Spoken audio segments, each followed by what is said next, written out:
green. Are you an ultimate Eagles football fan? Well, you're in the right place. Ready? This is Birds 365, hosted by the new Mac and Mac, Jody McDonald and John McMullen. Here we go! Who collectively have covered and talked about more than 50 plus years of Eagles football. Kick off your day with Birds 365.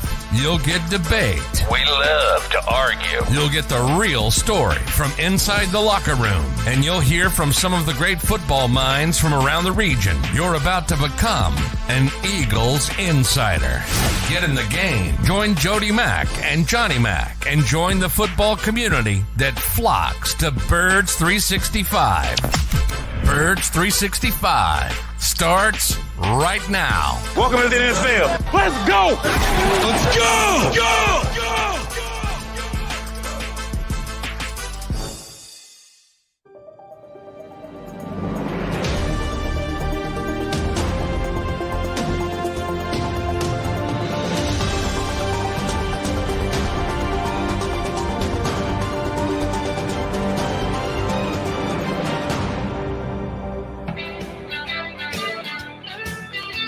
And a good Thursday morning, Eagle fans. That's right, Thursday, which means the countdown is now at 1 week to the NFL draft, or at least round one of the NFL draft. Then you'll have 2 and 3 on Friday, and they'll wrap that bad boy up next Saturday. So we got time to talk about it. We'll talk about it for the next 2 hours here on Birds 365 with your Mac and Mac guys, John McMullen and Jody McDonald.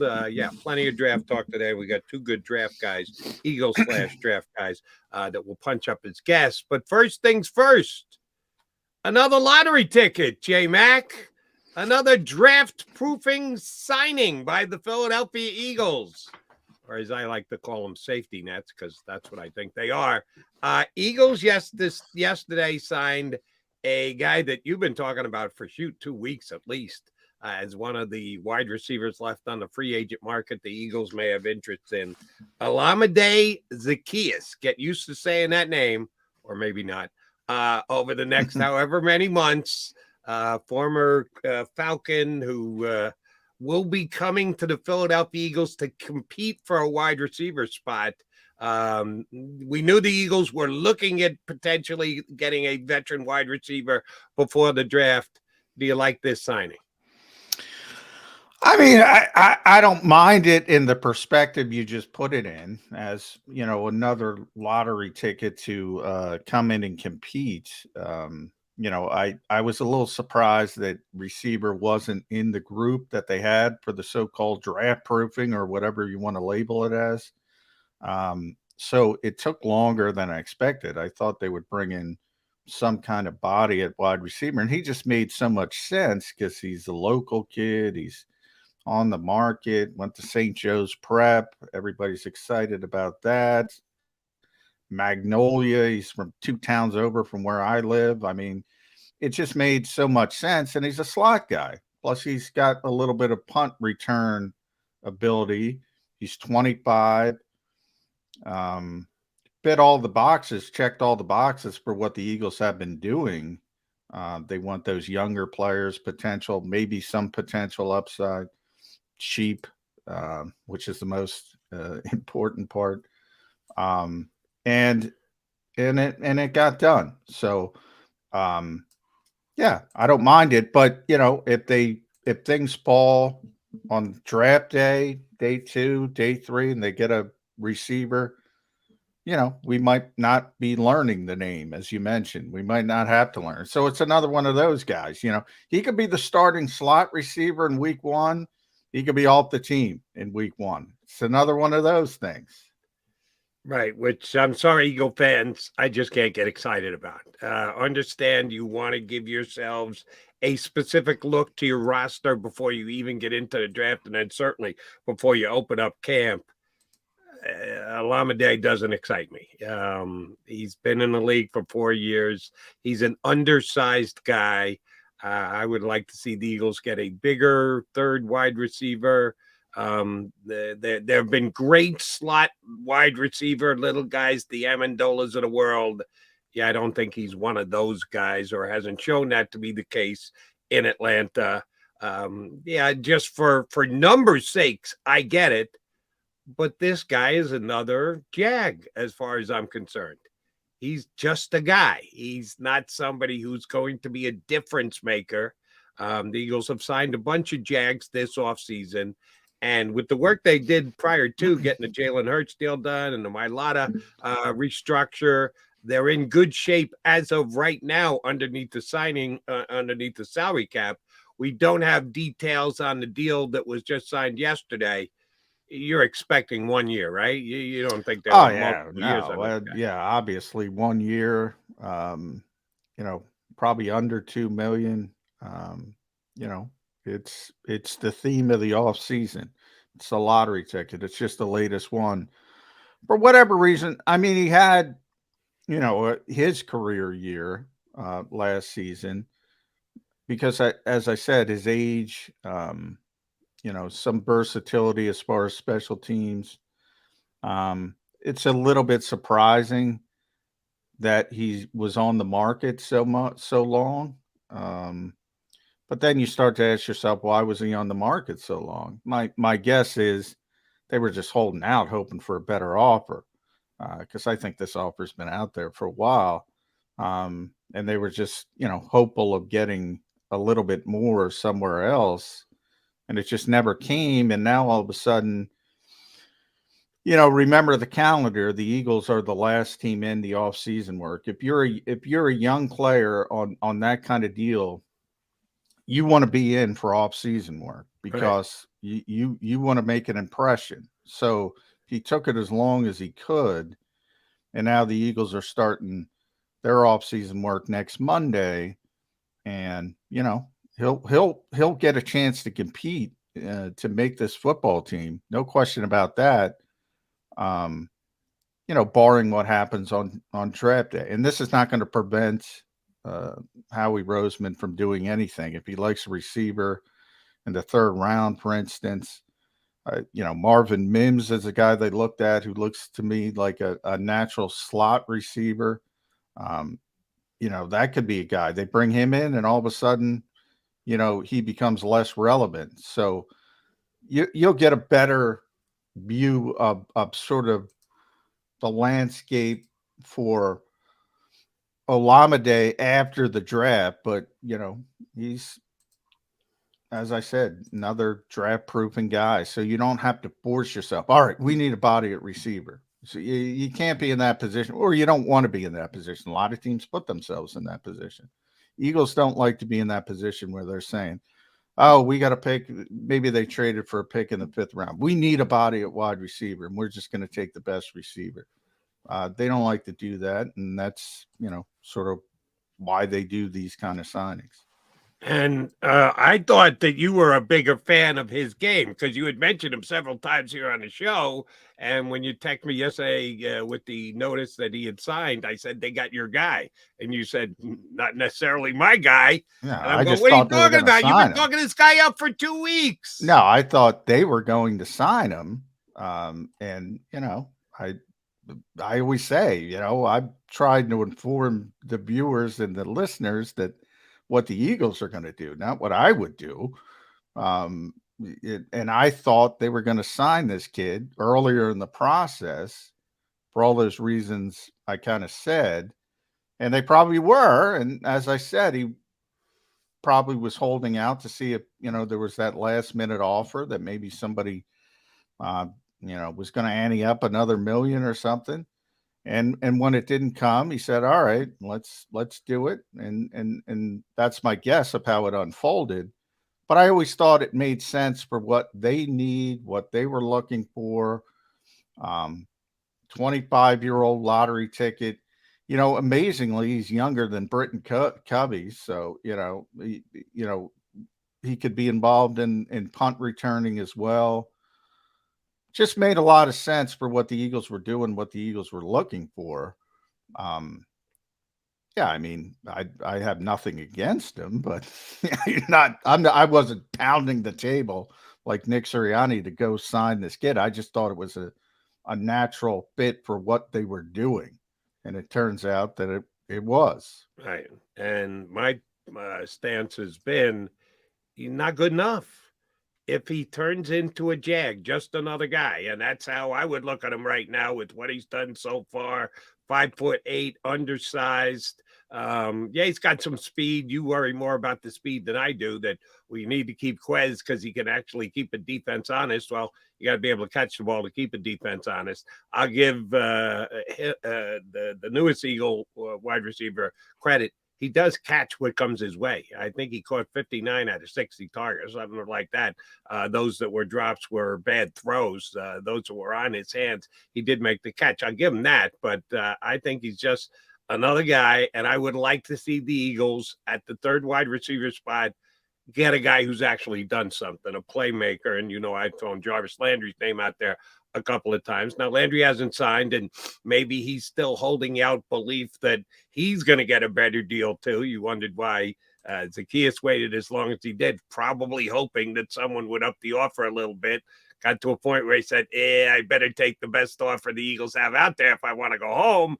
More power to him. And Landry hasn't signed yet, but I think he's a guy who's actually proven it in the league. And that's what I was hoping the Eagles were going to do rather than just another guy, because that's what I think they got yesterday, was just another guy.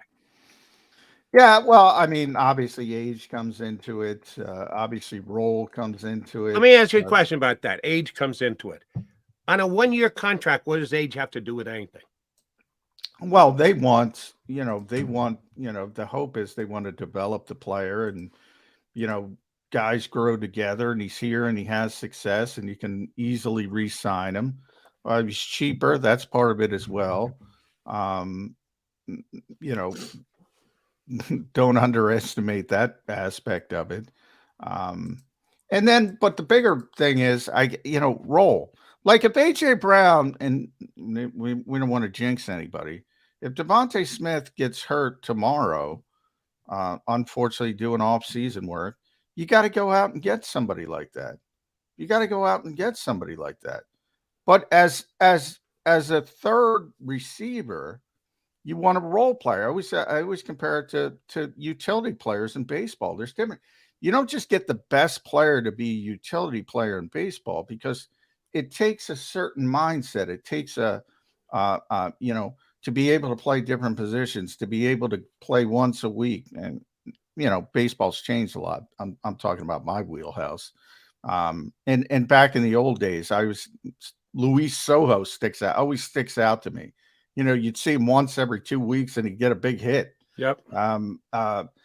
It takes a certain mindset, and a guy who's a star or was a star wants the football. It's just their mindset. And it's not a natural fit when you're getting no traffic. And as good as Jarvis Landry has been in this league, on this team with AJ Brown and Devontae Smith and Dallas Goedert, if those guys are healthy, he's getting no traffic, none, zero. So I think the biggest factor is the role fit. And that's why the best case scenario is to get a young receiver with some significant upside. And I'm not talking about, JSN at the top of the draft. I mean, he's too good. But you start looking down the list. I'm looking at my list, Cedric Tillmans of the world. I mentioned Marvin Mims. If you get a player like that with some upside that can sort of grow into that, that's probably the best case scenario. But now they're looking for Luis Soho. They're looking for somebody to make a play when you need him to make a play in a big situation, but he's not going to get a lot of traffic. Right. So and I don't see Zacchaeus as that guy. I just don't. I will tell you that the guys, we can go through them quick. Morrow, Evans, Greedy Williams, Terrell Edmonds, Rashad Penny, and now this guy, assuming he's on a one-year contract, which we don't yet know yet. You could safely assume. Okay, that. yeah. We're at 99%. We can't say 100 because they haven't announced it yet, but we're at 99%. It's a one-year deal. How many of these guys are going to be on the Eagles next year? I just ran you down a list of 6 free agent signings during this offseason, how many of them will play for the Eagles in 2024? Because of the situation, I'm trying to think of all the players. I just ran them down for you. I'll do it again quickly. Morrow, Evans, Greedy, Williams, Terrell Edmonds, Rashad Penny, Zacchaeus from yesterday. How many of those guys will be here with the team past 2023? I would put the over-under at 4. 4 will be here on for a second year? For a second year. For a second year. No, I'm not talking about this year. I'm talking about 2024. I thought you meant for No. For 2024, probably 2. Maybe I'm being a little harsh. I'll take 3. The under. If you're at 2, I'll take the under. Well, remember, you need role players as well. So Nicholas Morrow, to me, is fine as a backup. Fine. Do I want him to start? No. Terrell Edmonds, will probably be in a situation where he'll either play well and play too well. So he's probably a guy that'll move on. Justin Evans, I don't know what to think of Justin Evans. I mean, he could be, he's the one, he's a complete unknown to me. Because he's got some talent from, his college days, but he had so many injuries. He missed 3 years. I don't know what to think of him. Zacchaeus, I think, has got a chance to be here, especially if he wins the punt return job as a backup. And I'm already forgetting half of the names. Well, Penny is a key guy. Penny's he has a 17-game season that he doesn't get hurt. Yeah, the Eagles will probably want to keep him depending on what else they do at running back. But then again, it's going to cost. His number's going to go up immediately. If he has a year and rushing for 1,200 yards, you're not getting him for $2 million for 2024. Yeah, he's the same thing. If lightning strikes with him, he's sort of the same as Edmonds, even to a higher degree. If lightning strikes with him and it works well, we know he's the one guy we know he can play. Right. We've seen him play. And he's going to do really well behind this offensive line if he's able to stay healthy for the first time in his life. So I agree with you. I mean, he's going to make too much money and they're going to turn the page. So yeah, it's all short terms. I mean, that's what 1-year deals are. They're short-term deals to plug holes and band-aids and all that kind of stuff. And you're hoping to get people in the draft that can be the long-term answers. No, that's why I'm not worried about, you said, well, Zacchaeus is young. I don't care about young. When you're talking about a 1-year contract, young goes out the window to me. I don't care if you're 31 or 25. You can be either of those 2 ages. If I am leaning heavily toward believing you're only going to be on my team for 1 year, what do I care how old you are? If you're looking at a guy you think you can keep around, you're going to sign to a second contract, then yes, of course, age comes into it. If it's going to be a one and done deal, well, then I would say focus on the role aspect. I always get this question with receivers. I say focus on the upside aspect. So focus on the talent aspect. Focus on the production aspect. It's like fifth receivers. I always get fans because fans like big names.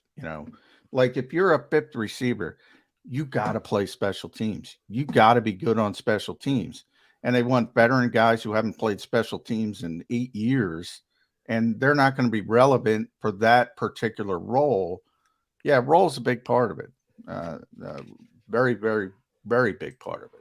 Yeah, I like a guy who fills a role of being able to make big plays. If you're talking about, well, you got 2 of them, Jody.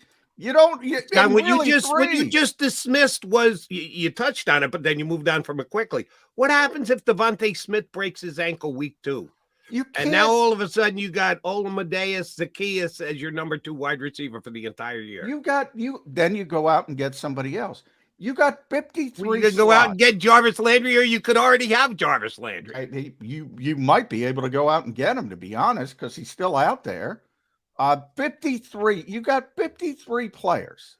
That's what you're working with. You got big play guys in A.J. Brown, Devontae Smith, Dallas Goedert. You can't just build a superstar team of Pro Bowl players. You need guys to fit in the roles, whether that role is punt returner, special teamer, a guy, as I mentioned, who's not going to get a lot of traffic. And yes, you can't build your roster saying, oh my God, what if A.J. Brown gets hurt? You can't do it. I mean, it'd be great if you had 90 players to work with and it was Chip Kelly in college and he could just wave people in. Then, yeah, bring everybody in. But you got to find 53. You got to find 53 guys that fit a team. Role is a big part of it. I'm sorry. It is. If you think Omadeus Zaccheaus is going to be a great role player for the Eagles, see, that's why I didn't. Well, then why wouldn't you want a better player, more talented player? What is Zaccheaus bringing to the table? That I want the fact that he's willing to play on the punt team. That's the reason you're signing him over a guy who's actually been a starter and a borderline star in the league. Well, I mean, again, you're going to get thrown the football maybe twice, maybe 3 times on a good week. Again, you can do the due diligence, and maybe Jarvis Landry is happy with that. I don't see it. This is a guy who's made the Pro Bowl multiple times. This is a guy who used to get the football all the time. And he's going to sit there and say, hey, Jarvis, we got to get the ball to AJ. We got to get the ball to DeVonta Smith. We got to get the ball to Dallas Goedert. And, oh, by the way, half of these fans want Bijan Robinson on top of that. And then you want Jarvis Landry. I mean, it's absurd at some point. It's not fantasy football. It's not. It's not video games. They're not bringing in Ndamukong Suh, who was a multiple-time Pro Bowl guy who came into the Eagles to play partial snaps. You at least investigate. You find out if the guy's interested in it. He was 35 years old, and Ndamukong, different time of his career. He is, by the way, very mature. He's got this reputation of being this terrible person. He's actually really bright, and he's matured a lot.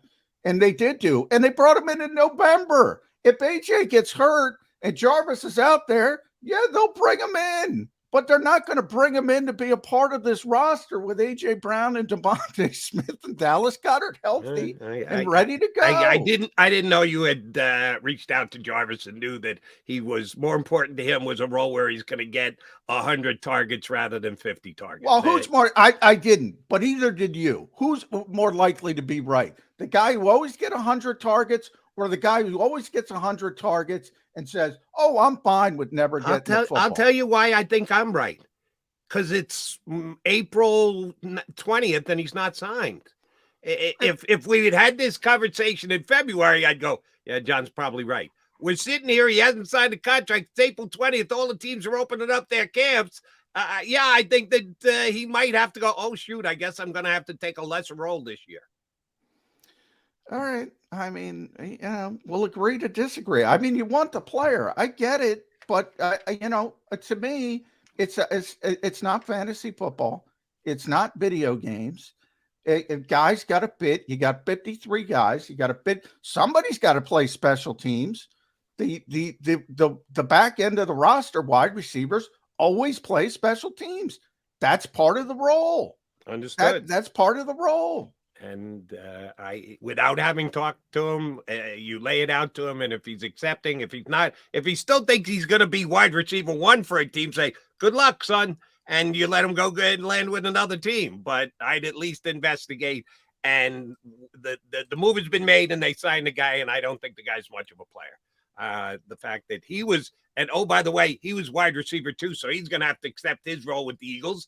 And I believe he will because we are sitting on April 19th and he hasn't signed and he's got to go, well, this is as good as it's going to get. I guess I got to wrap my head around it. I think you could have got a more talented player for that wide receiver 3 role. All right, coming up next, our buddy Tommy Lawler from EaglesBlitz.com. You got to check out his website. I do whenever I get a tweet from him and he tells me there's a new article up and has been writing about the draft and a lot of different Eagle maneuvers, certainly the Hurts extension. We'll talk about it all with Tommy Lawler from Eagles Blitz next here on Birds 365.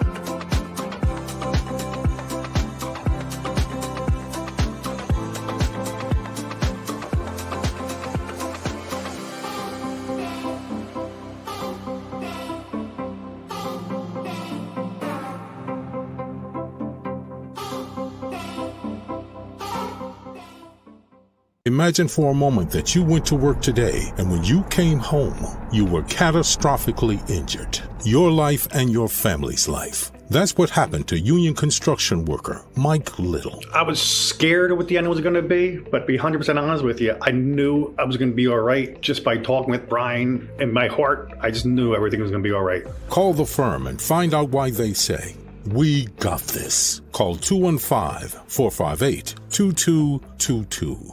Heading down the shore, have a ball once more. Here, imaginations run wild and time stands still.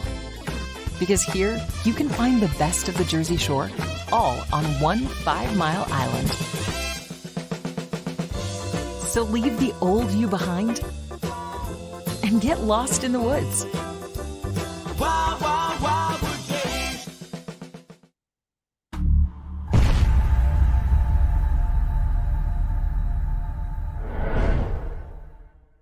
They're carving them up and good play calling along the way. First and goal at the 6.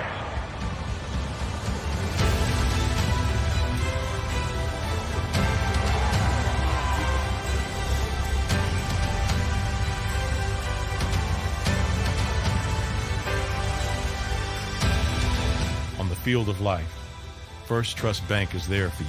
Champions on 3. 1, 2, 3. Because Philadelphia dreams deserve a Philadelphia bank. Go to get your game on. Go for the beers. Go for the cheers. Go for the hit and the hits. Go for the stakes and the stakes. Go to get your parlay on. Go to get your party on. Go for the scene. Go for the screens. Go for the gallery.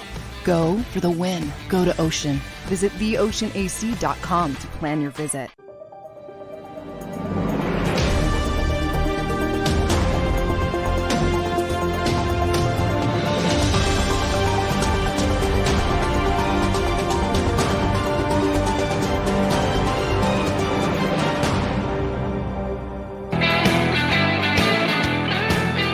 Got Mac and Mac here on Birds 365, and we're lucky enough now. See, I'm going to have to ask him about his outfit, too.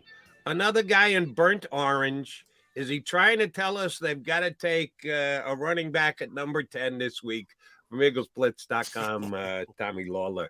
What color shirt you got on there, Tommy? It was just the top of the pile, so there was no Top of color the pile. coordination on this That a one. boy. Who No wasn't Bijan who signal. went orange on earlier in this week and also denied Brad Spielberger. Spielberger but he was the- repping oh, it's the Bears Chicago orange. Bears. Right. I was Yeah, wrong Chicago about Bears. that. He's a big You're Bears guy. not trying to make a subliminal Bijan Robinson statement here with that shirt. No, I'm just trying to avoid ketchup stains. That's all I'm looking for. Well done. Well done, Tommy. All right. Well, let's start with Bijan. I was talking about, sort of how many playmakers do you need? If over under 90%, Tommy Lawler, Bijan Robinson to the Eagles at 10. I would say under that. I just, No, I should say over under 90% that the Eagles take him. So in other words, 90% they're not taking him, 10% they are. Where are you? Then over. Yeah, they're not taking Bijan at 10. I'd be shocked by that. You can make an argument for it, but I would be shocked by it. It doesn't mesh with their history, and it doesn't mesh with the way the NFL is going these days. If we're going to bow down to Howie's history, and we probably should, that the Eagles, when in doubt, will revert to the trenches and go on the line. More so offensive line or defensive line? Is it decided by recent history, need, the fact that the value will be there, their draft board says this side or the other side? How do you think it shakes out, O-line or D-line, if they stay at 10 and make a pick? Yeah, I think it really boils down to the individual player, right? And you never want to draft based on need and pass on a more talented player for a less talented player to fit a hole that's there right now. It happens all the time. We know that the teams will say they don't do it, but we know they do. And we know the Eagles have done it. But ideally, you want to focus on talent. And if Jalen Carter falls to 10, he would be the most talented player, and that'd be the guy you'd go for. if he's off the board, then it could be that an offensive lineman is the most talented player. So that could be the way they go. But they're going to have lineman choices. They should have a lineman choice one way or the other. If it comes down to, because I do think the Eagles would jump at 3 players, and they're all defensive players at that position, but I think it's pretty clear that Will Anderson's not going to be there. He might go number 2 overall now. Tyree Wilson, it's pretty clear you'd have to go up and get him. And you mentioned Jalen Carter. I think you're going to have to go up and get him, Tommy. So if those 3 guys aren't there, you can't move up, you can't do the targeted trade up, and it comes down to Nolan Smith or Paris Johnson, Peter Skoronski. What's Tommy Lawler's thought process there? If that's the equation. If those were the 3 guys on the board, I'd probably go Skoronski just because in my mind he's the best offensive lineman there in this draft. And I would take him. I know he's got short arms, I realize that, but you watch the guy's footwork. He can play offensive tackle in the NFL. And he's a guy that could also, with his skill set, he could play guard as well. So if you did him to play guard this year to push Cam Jurgens, you could do that, have him train at offensive tackle for the future. So you'd have flexibility there.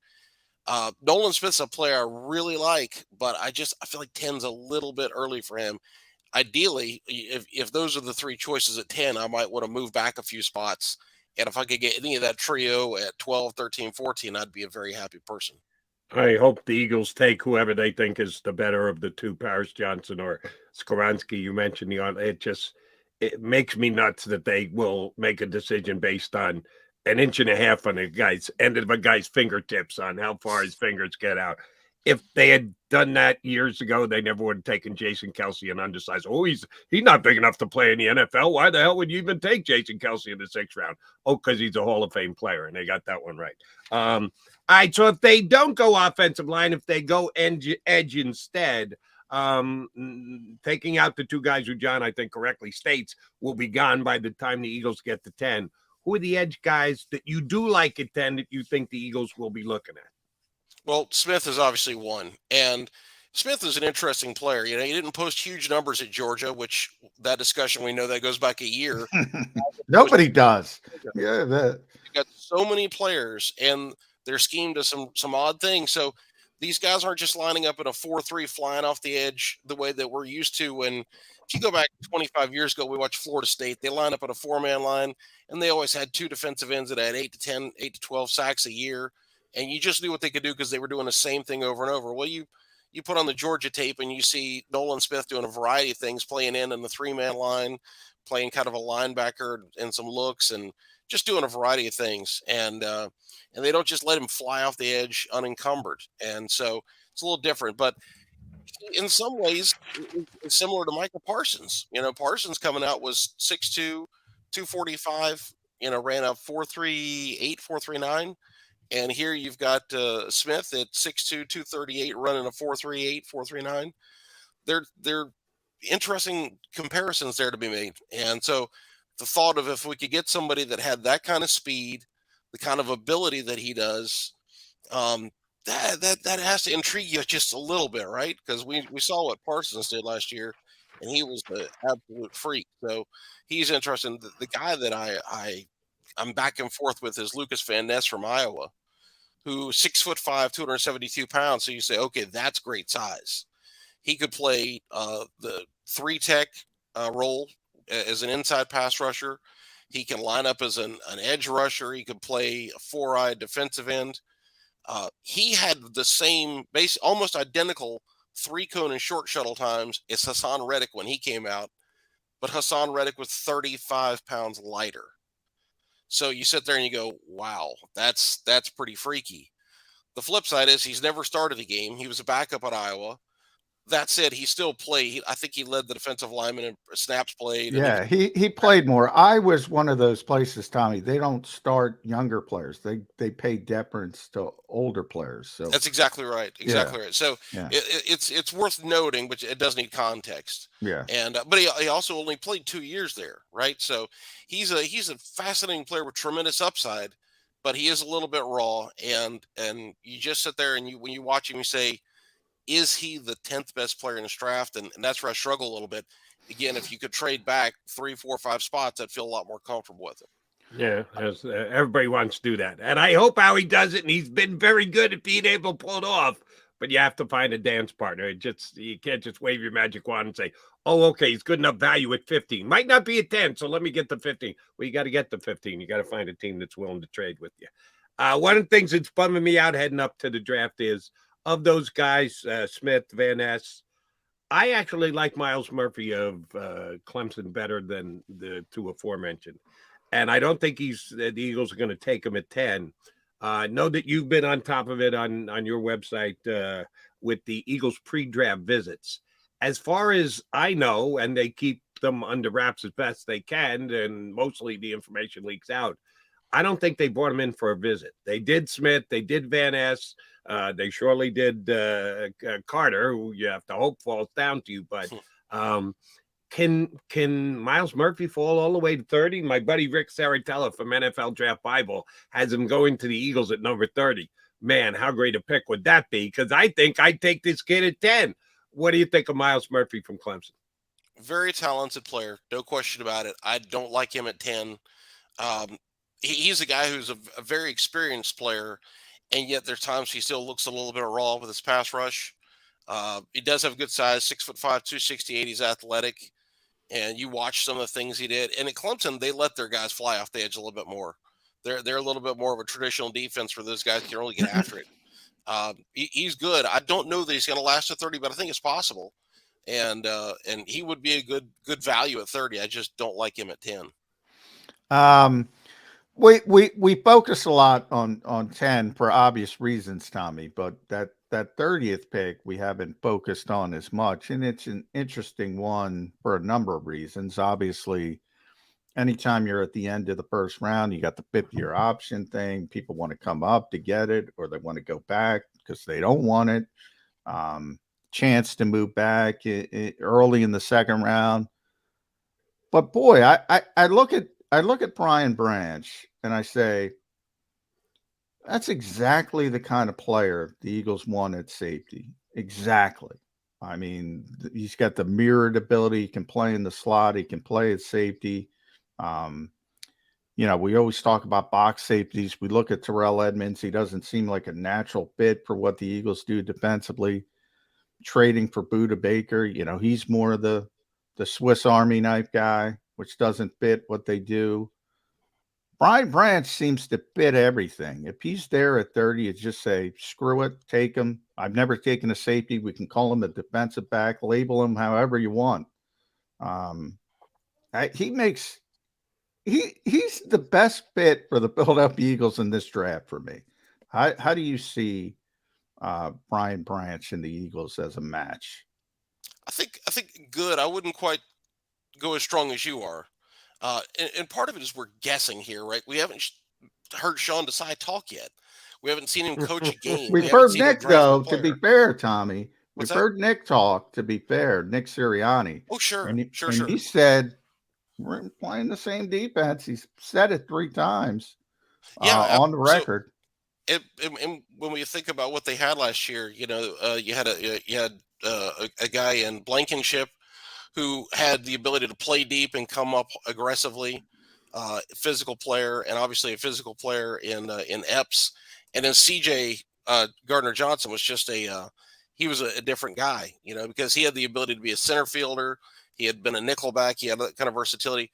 When I watched Brian Branch, he played the star position in Alabama, which they do some different things with. He had the ability to play as a nickel. I think he's a little bit better closer to the line of scrimmage than he is back deep. And I get the feeling the Eagles would probably like somebody who had a little bit more down the field coverage ability. But the guy is the best safety in the class. And the interesting thing is he doesn't have great size. He doesn't have great speed, but he's so smart and so instinctive. And safety is a position where those are critical instincts, or critical traits, rather. You can have a guy who runs 4.35, but if he doesn't know where he's going, it takes him an extra second to process, and he's going to be late to the ball. Versus a guy who's studied his game tape, sees what the offense is doing, and can make that break. And he might not run the fastest, but he gets there on time and he makes that play. Branch is that guy. And I'd love him at pick 30. I don't know that he's going to last to that point because he is the best safety, and his versatility with being able to play in the slot, to be able to play in the box, to be able to play deep. He's going to check a lot of boxes, and some teams going to go for him. But if he was there at 30, I certainly would take him. Yeah, I think John's got the right read on him. I think he's a perfect fit for the Eagles. I think the biggest problem is he's not going to be there at 30. I think he's going somewhere in the 20s, and I don't know how he's going to be willing to trade up from 30. We continue to note that the Eagles are a little short on draft capital this year. If a team's willing to take picks next year, they know they're going to get extra picks next year. They can't trade them because they don't have them yet, but they've got their own. So they could use future picks if they need to move up. But again, we can't just will this into existence. You got to find a dance partner who's willing to make it happen. All right. Dance partners who met in the middle of the floor this week are the Eagles and Jalen Hurts and got the contract extension done. Highest paid player in the history of the National Football League. But Howie Roseman doing his cap magic keeps the Eagles in very good cap shape for the first 4 years of this deal. Both John and I were surprised that it got done as early as it did. We're both thinking June, somewhere thereabouts. They did get it done here in April before the draft. What do you think was the key, Tommy? The fact that both sides wanted it done, the fact that one of the two was a little more aggressive in getting it done. Were you surprised when the announcement came down that Jalen Hurts was going to be an Eagle for the next 6 years? No, it didn't surprise me a bit. I mean, we know both sides wanted this deal done. And Jalen, to me, is all about business. So he wasn't looking to go get the greatest deal in the history of deals. He wasn't going to fight for every last nickel. He wants to be an Eagle. He wants to have a good team around him. So he was trying to get a contract that was going to compensate him appropriately, right? He just came off a great season. He's the needle is pointing sky high and deserves a lot of money for that. So he wasn't going to come in and be cheap. But at the same time, he wasn't going to sit there and tell his agent, listen, there's no way I'm signing first because I want to see somebody else sign first and we want to react to that deal. He would probably be fine if Burrow and Herbert got deals bigger than him in the next 2 months. He's more interested in winning Super Bowls than contract negotiations. And the Eagles, obviously, we know Jeffrey Lurie is willing to pay big money. I mean, there was a time when Donovan McNabb was the highest paid player in NFL history. We know he's given out big contracts to, John Runyon got the first huge deal by an offensive lineman, or one of the first huge deals by an offensive lineman. We know they spent money all over the place with corners, defensive ends, and that's just been their MO. They're willing to pay star players. And so the fact both sides were on the same page and worked to get this done, it's a good thing, because you just look at what's going on in Baltimore, where the team and the player, there's an adversarial relationship, and that's just, it's crazy. I don't know how you let it get to that when that guy's the face of your franchise. Yeah. And Baltimore, by the way, had a reputation as a great organization as well. So you never know when things can go up the rails, but it wasn't going to happen with Jalen Hurts. I agree with you 100% on that, Tommy. And when we look down the road in 2-3 years, this is going to be framed as a very team-friendly deal. The cap numbers, I think, surprised us all, just how light they were in those first 4 years. Typically, and the Eagles have already started, they've understood the structure of the deal for a while. We talk about all the lottery tickets, as Howie Roseman talks about. They've shifted their roster philosophy. Does it have to be as drastic as we all thought after you've seen this deal? In other words, Buda Baker, we talked about safety. Why not? I don't know if he's a fit, but they can bring him in if they want. Are they being too cautious because of the deal they were able to get when it comes to the building this team's roster? No, I don't think so. I mean, you look, and Devontae Smith's going to need a big contract in a couple of years. Landon Dickerson's going to need a big contract. Potentially Milton Williams. At some point, do you sit there and say Hassan Reddick's underpaid? We got to give him a raise. There's all kinds of players that are going to need more money in the future. It's the ultimate curse, right? You want to go find talented players, Yeah. and then you got to pay them. and like you guys were talking about earlier, you don't have unlimited resources where you can just pay everybody as much as they want and bring everybody in. You've got some constraints there with the size of the roster, with the salary cap. So you have to be able to pick and choose your spots and how you spend money. And so I think they've done a smart job realizing that they want to keep a lot of their own guys rather than having to bring in people from the outside. And it's because they know they've got some good players to pay. And listen, who knows? Maybe Jordan Davis and Nakobe Dean will take off. We don't know how this current draft class will do. So they could have some big guys to have to pay in coming years. So I think cap flexibility is going to be important for them. And linebacker seems to be a questionable position.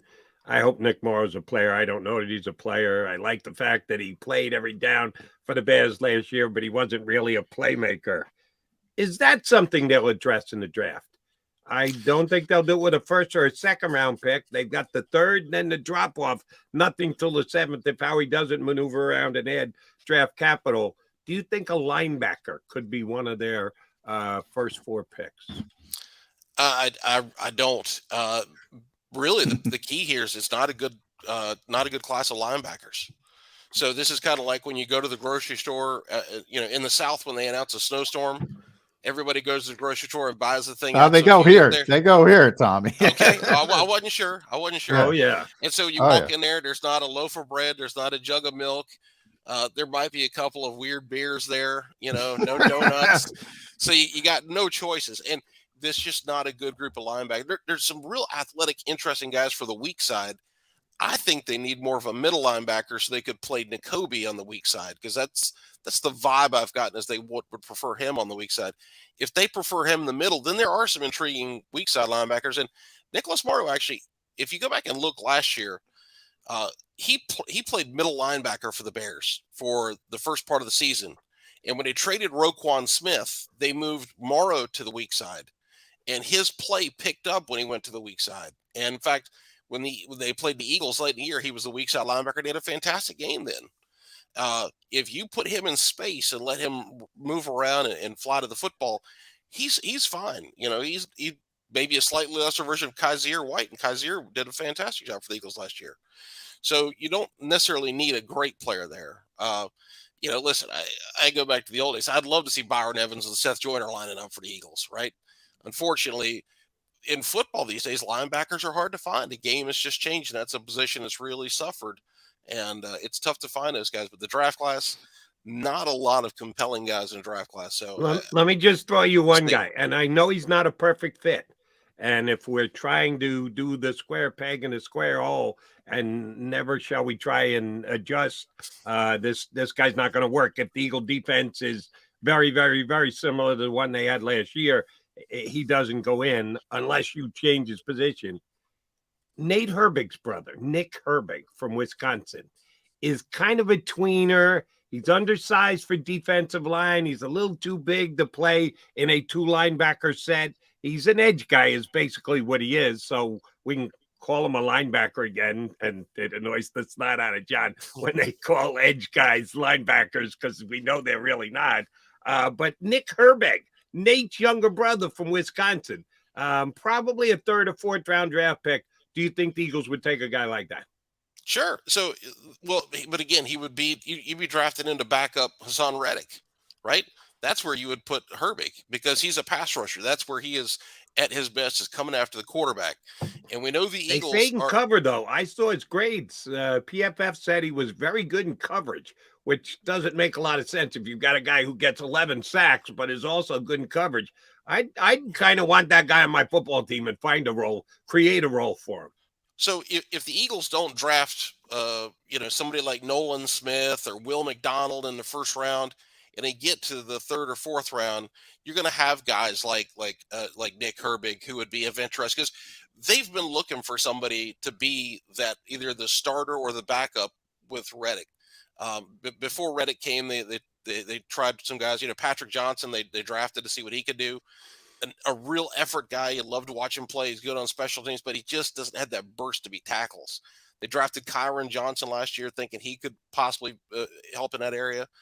Real good on special teams, didn't show much as a pass rusher. So they could go for a guy like Herbig. There's Nick Hampton from Appalachian State is another guy, 6'2", 235, 238, flies off the edge. Jose Ramirez from Eastern Michigan, more of a late round guy that somebody the Eagles have shown interest in.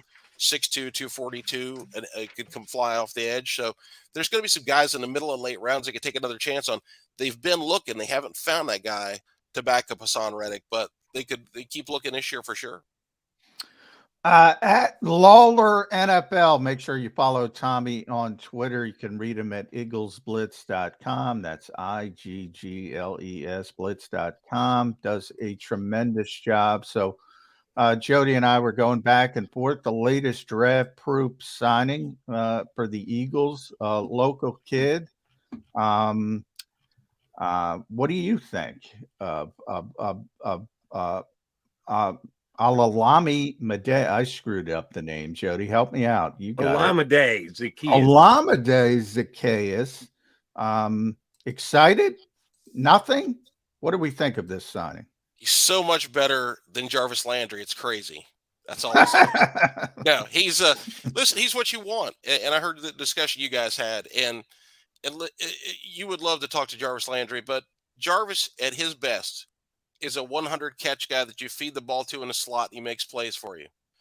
The Eagles don't need that. They have 2 100 catch guys already. They need guys who can come in and be happy with 20, 30, 40 catches. And you're just not going to get a volume receiver. That's why when some people have projected the Eagles spending a first-round pick on a wide receiver, I'm like, it'd be nice, but the guy's just not going to get touches. Are you going to take him away from Goddard, from AJ, from Devontae? I just don't see it. So Alameda comes in, and he's a guy that can play the slot. He's got good run after the catch ability. He'll make some tough catches. He's got a little bit of downfield ability. So he fits what they need. Now, is he a super talented player? No, but that's part of why he's available and why he's willing to come in and be happy with 30 or 40 catches. The Eagles could still look to the draft to bolster things. And I bet Nick Sirianni would tell you that he's curious to see how Quez Watkins bounces back from a disappointing season. Quez showed some real promise in 2021. And then last year, Quez was disappointing. There's no two ways about it. So, is Quez going to probably be that number 3 guy? Then Alameda is going to be your number 4 guy and kind of fill that role that Zach Pascal had last year. He's not going to necessarily be as good a special teamer or a blocker, but he's going to come in and fill that role in terms of catching passes here and there and helping you run plays. All right. Another quote unquote offensive position that the Eagles may or may not address in the draft. If they do, it'll probably not be till late. Do you think they need another young tight end? Someone hit me up with a call on WIP this week. They need to draft a tight end. Could take another tight end. You never know when Goddard's going to get hurt. I kind of liked what I saw out of Calcaterra last year. Now, he's a specific type of tight end. He's not exactly like Dallas Goedert, but he started the year injured and the like. I think they're good there. Do you think the Eagles think they're good at the backup tight end position? So that's a position where you're looking and you're trying to see, is there a good player available? So I think they'd be fine if they went into the year with Jack Stoll as their primary backup and Calcaterra is their number 3, or those 2 guys battling it out for the backup spot. I think they'd be okay with that. But this is a great tight end class where there's no linebackers. There are tight ends all over the place. And so if the Eagles are sitting there in the 3rd or 4th or 5th round and there's a really good player who's on the board, they may take him, not so much as an insult to Stoll or Calcaterra, but it's like, that's a really good player. We're just surprised he's available. And so they could easily go for a tight end. They haven't done a lot of looking at those guys. They've not brought them in for visits and things like that. They're kind of looking passively, but their scouts will have checked these guys out thoroughly. They saw them at the Senior Bowl, the Shrine Game. They saw them at the Combine. So they'll have their profiles done and they'll have their grades on them. And if the right player falls, I could see the Eagles pulling a trigger, because you're always looking to upgrade, right? Because if there's a player, if there's value, you don't want to pass on something and go, well, we're good enough. If there's a player that can upgrade you and the cost is reasonable, then you go for it. But Stoll is a good blocker, shows a little bit of promise as a receiver. Calcaterra is a really good receiver. He's just got to become a functional blocker, but then he could be somebody that could really grow in the offense. And what's interesting, Tommy, is at that particular position, people say, well, you don't need a tight end because you have Dallas Goedert. he's exactly the age that Zach Ertz was when the Eagles drafted Dallas Goedert. And Zach was coming off, I think, 3 straight 70 catch seasons. And then, by the way, when Dallas got here, he had the big one, the 116, whatever it was. They had 2 great tight ends for 3.5 years. They don't have a problem with 2 great tight ends. So, yeah, that's something to keep in the back pocket. It is a very deep tight end draft. And if is it deep or is it top heavy? I think they're going to be I think it's deep. 4 tight ends that go in the first 2 rounds, which is a pretty big number for tight ends. But the depth is there in the draft at the tight end position. Yeah. Oh, absolutely. I think so. Yeah. Absolutely. No, there's all kinds of guys. I mean, you start talking Brenton Strange from Penn State's going to be probably a 3rd or 4th round pick. Zach Kuntz from Old Dominion is out there. I mean, we all know about the Georgia guy, Darnell Washington, and then there's Kincaid and Musgrave. Those guys are all going to go early. Right. But there's going to be other players. Iowa's got another one. Oh, yeah, absolutely. They always got to tell you. Sam Laporta. Sam yeah, Laporta. He's a fantastic player. Yeah. And he's probably going to be a 2nd or 3rd round pick. Payne Durham from Purdue is a good player. There's going to be tight ends in rounds 3, 4, 5. There's going to be guys to be had. Now, listen, it could be, we saw a couple of years ago, the Eagles, there was a super defensive tackle draft. And every time the Eagles were ready to take a defensive tackle, a team 2 or 3 spots ahead of them took that guy. And the Eagles came away with no defensive tackles. And Howie said it was really frustrating because there was all these players they thought they could get. And right before them, somebody nabbed that guy. So same thing could happen. But that's why I say if the player is available and the Eagles sit there and say, hey, listen, we've got a 3rd round grade on this guy. He's here in the 5th round. Heck yeah, let's bring him in. And, you know, if he beats out those guys, then we'll see what happens. If he doesn't, then maybe we put him on a practice squad. All right, so Tommy, last thing, and this may be as important as the Jalen Hurts contract extension. Who's going to be punting for the Eagles in 2023? What's a punter? They're going to go for it. They're going to be the first team. They're going to be like that high school team that never punted. Exactly, right. Just go for it. Yeah. Exactly. Listen, Sipos did some good things the last couple of years, but he just had some critically bad punts in the playoffs that hurt him in both games. I guess you could bring him back, but boy, you'd sure like to upgrade there.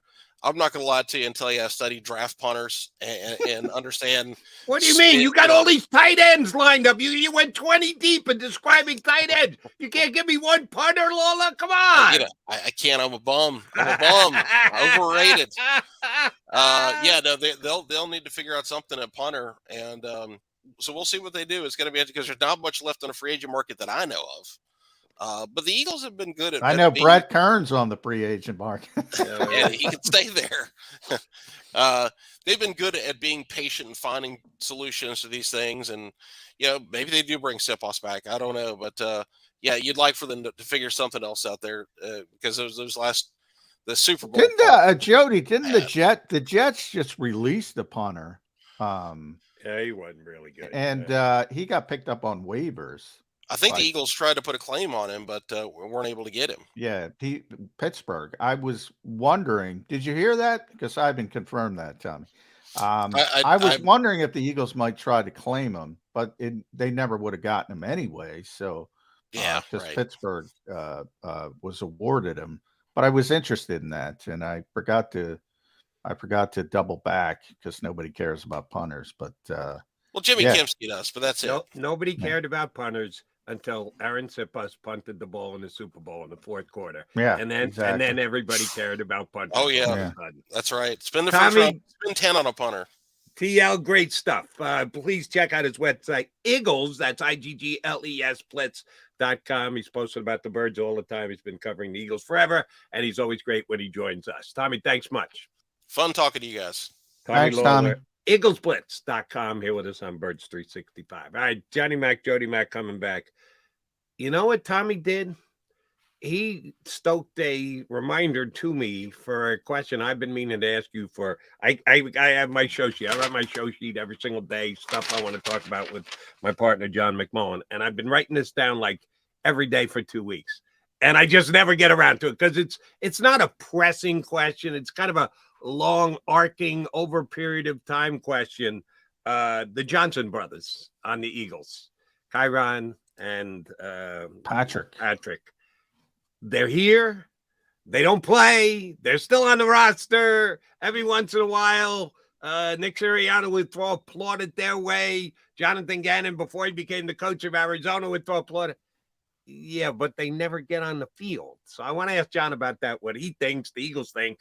I know it's a tough question because, as Tommy also pointed out, we still haven't heard from Sean Desai. At some point, the Eagles defensive coordinator's got to at least give us some insight as to what he's going to do and what he thinks of the roster that he's got. But we'll talk about some guys that are on the roster rather than maybe on the roster in the draft when we come back here on Birds 365.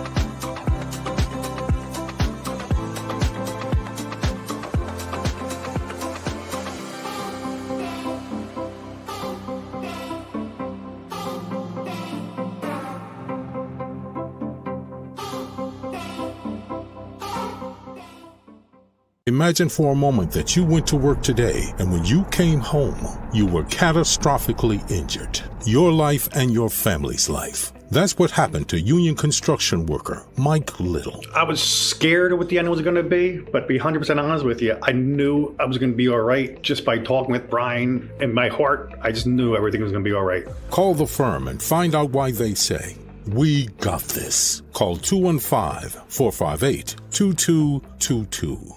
Heading down the shore. Have a ball once more. Here, imaginations run wild and time stands still. Because here, you can find the best of the Jersey Shore, all on one 5-mile island. So leave the old you behind and get lost in the woods. Wild, wild, wild wood days.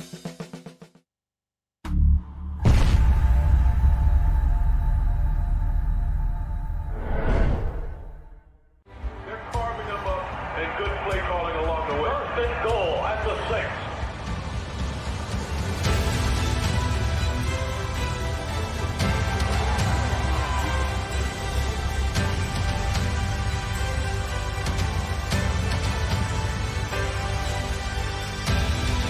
On the field of life, First Trust Bank is there for you.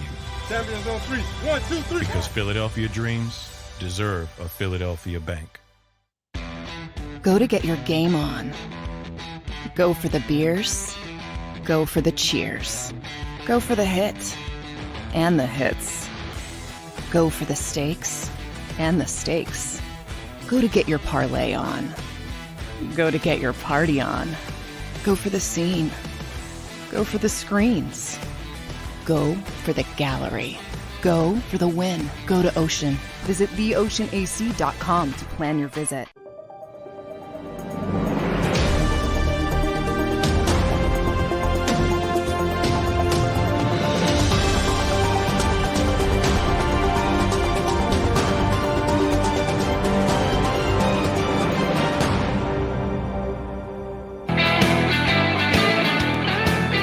Guys, here on Bird 365, 1 week until the NFL draft, and we'll continue to talk draft.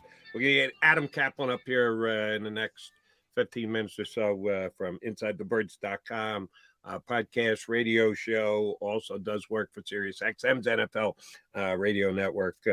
We haven't had Adam on for a dog's age. Looking forward to talking with him again. I did the other week with Glenn Macnow on WIP, so it'll be good to catch up with Adam again. But before we get to the draft and Adam and everything, I do want to ask you about the brothers Johnson on the Philadelphia Eagles, Patrick and Kyron. Guys who have been added the last couple of years, been part of the roster. You and I were debating earlier about the wide receiver 3 and the importance of special teams. The Eagles special teams they weren't good last year. The year before, okay at best. The Johnson brothers are guys who do play on special teams. They're still holding their roster spots here in Philadelphia. Do either of these guys have a chance to contribute in any significant way to the Eagles this year, in your opinion, John? Well, I think they'd like an upgrade. at edge rusher, which is why we're talking about the Nolan Smiths of the world. You know, remember we were talking about roles and backups and things like that, you know, on the offense. You know, Patrick Johnson is Hassan Reddick's backup, and you know that wouldn't be good. Yeah, if Hassan goes down, there's a little Yeah. bit of a drop off there. That's what you're telling me? Yeah, that would. Now he played more than I think, you know, and maybe this is another shot than people realize because you didn't notice him that much. But um, he I'm just looking it up as we talk. Patrick Johnson, 232 snaps on the defensive side. So, you know, he got upgraded. That's a surprisingly large number. I would have definitely said under on that. No, he played basically. He took Derek Barnett's rotational spot when Derek tore his ACL in week 1. So he was that fourth edge rusher instead of Derek Barnett. And to be honest, Derek would have played more than that. So that tells you he didn't play up to the level that the Eagles wanted and probably put more. They were really, really disciplined with Brandon Graham because he was coming off. So it probably put more on the plate of Josh Sweat and Hassan. Now nobody cared because Hassan was so good, and Josh might be the most underrated player on this team. He's a really good player. So, you know, that's one of the reasons they want to get back to that 4-man rotation with effectiveness. And, you know, we're using this term too much, but he's just a guy. I don't see a lot more the upside. Now you talk about Kyron Johnson. The Eagles drafted him to be a special teams player. Like that was his reputation in college. He was this great special teams player. It didn't show up.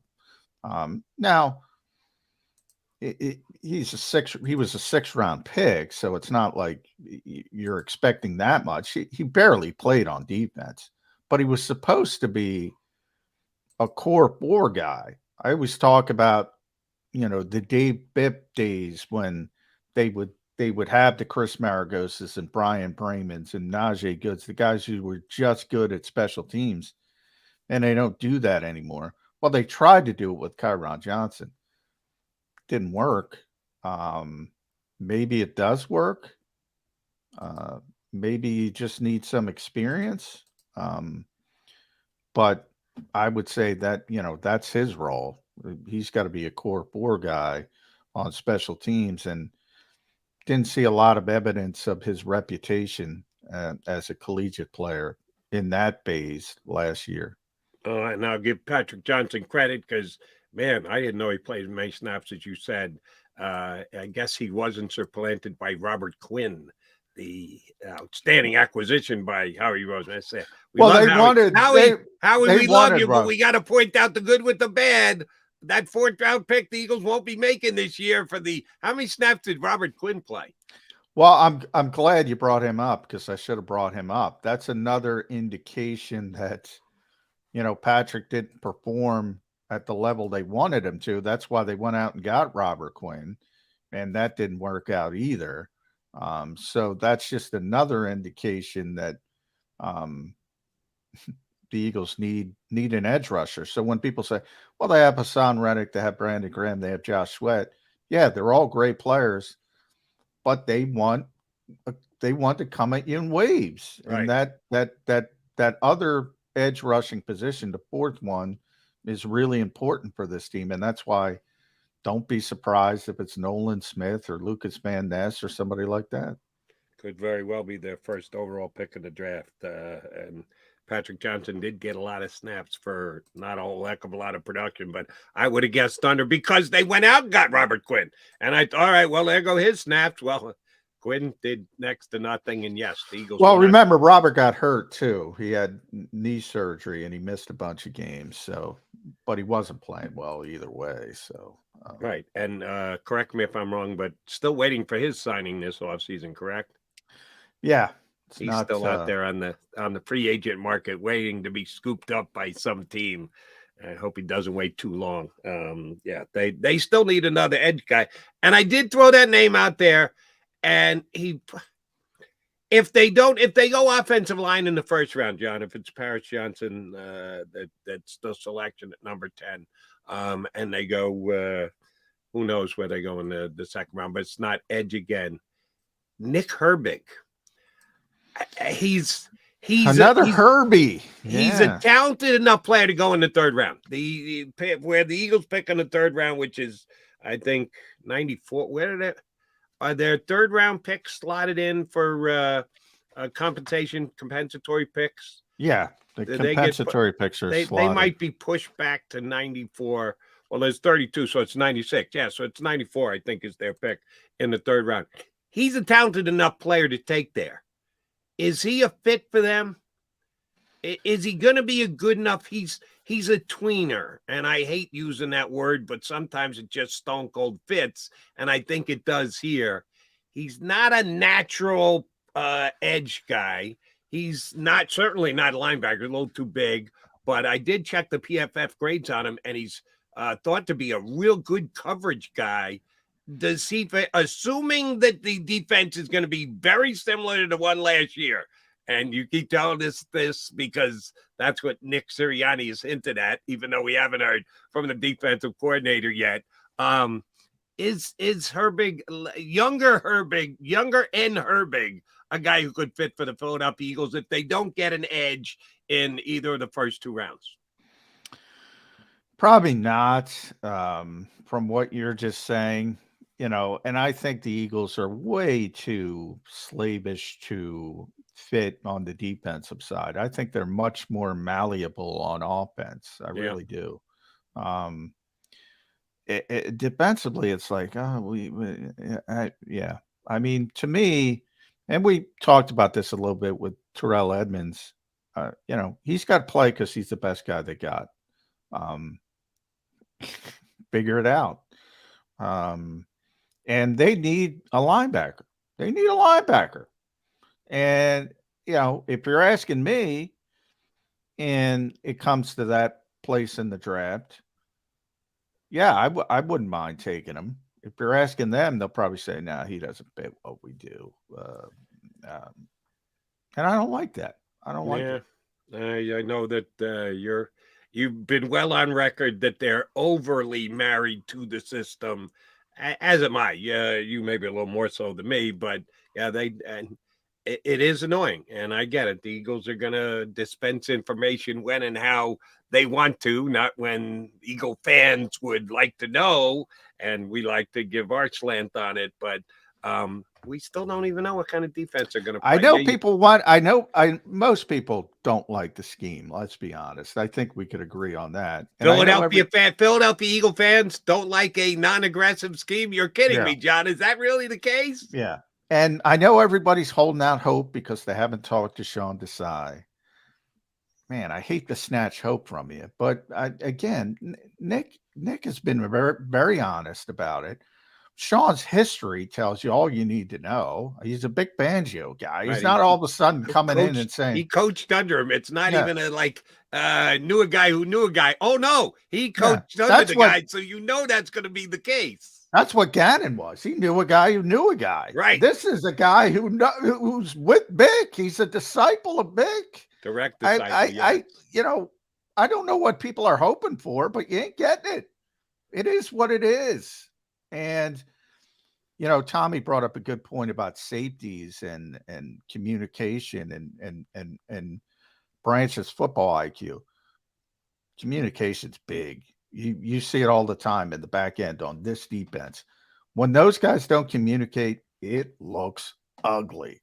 Super Bowl. I was going to say, communication. Do we need to go any further than inside the 5 on 2 specific plays in the Super Bowl? When you don't communicate on the back end in this defense, it looks ugly. Just put in that Minnesota tape from last year. Ugly. They didn't communicate all year. The Eagles were great at it all year.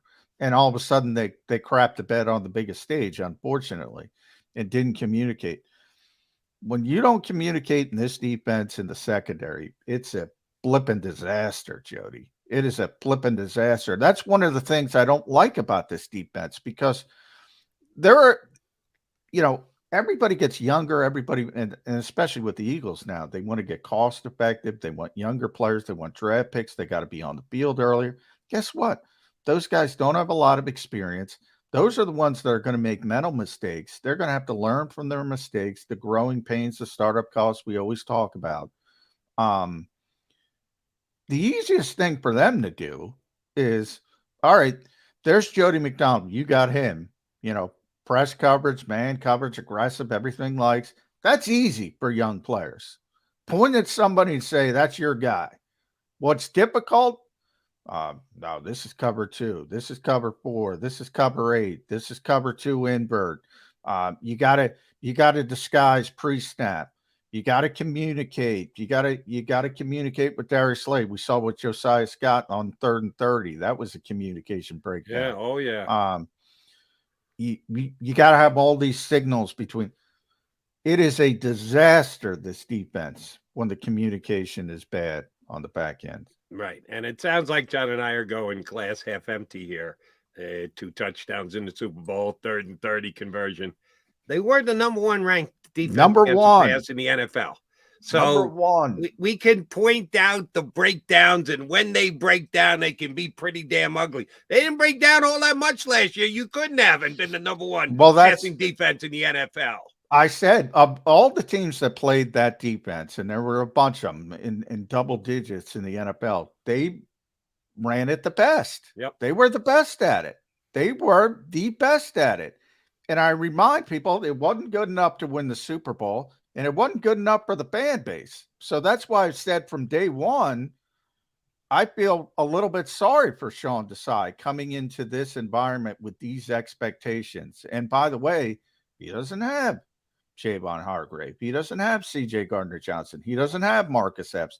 He doesn't have TJ Edwards. He doesn't have Kaiser White. All of a sudden, you're putting him in this environment with Reed Blankenship and Terrell Edmonds and Nicholas Morrow. Right. And that's the thing that scares me about the Eagles defense as of right now. And we think they will address it in the draft coming up and upgrade. Both John and I are kind of hoping that Branch is sitting there at 30 when the Eagles pick, couldn't get that card up to the podium fast enough. If that's the case, yeah, the safety position right now is a crapshoot for the Philadelphia Eagles. And I know nobody's, well, maybe John and I are missing Marcus Epps as much as they should, but he was a damn stable player for the Philadelphia Eagles last year. And for my money, they haven't replaced him yet, but they still have the rest of the offseason and the draft. Speaking of the draft, that's what we're going to do with our next guest. Adam Kaplan's going to jump in here. I haven't had him on the show in a good long period of time. Looking forward to catching up with Adam Kaplan from InsideTheBirds.com, Sirius XM's NFL Radio. Adam Kaplan next on Birds 365.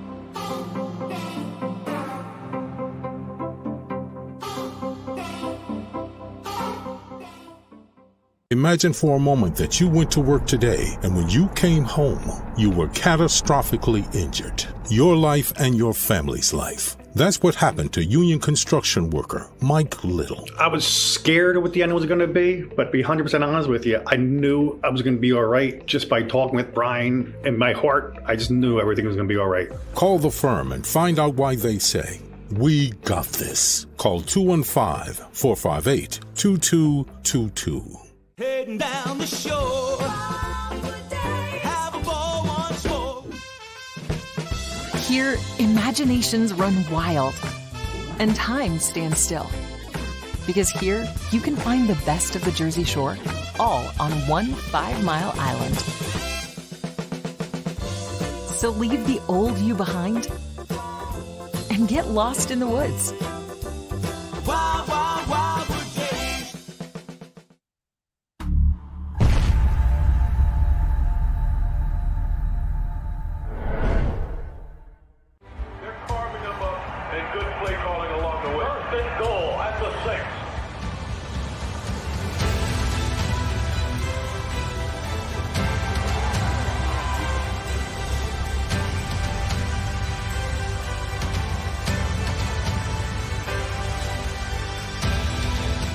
field of life, First Trust Bank is there for you. Champions on 3. 1, 2, 3. Because Philadelphia dreams deserve a Philadelphia bank. Go to get your game on. Go for the beers. Go for the cheers. Go for the hit and the hits. Go for the stakes and the stakes. Go to get your parlay on. Go to get your party on. Go for the scene. Go for the screens. Go for the gallery. Go for the win. Go to Ocean. Visit theoceanac.com to plan your visit.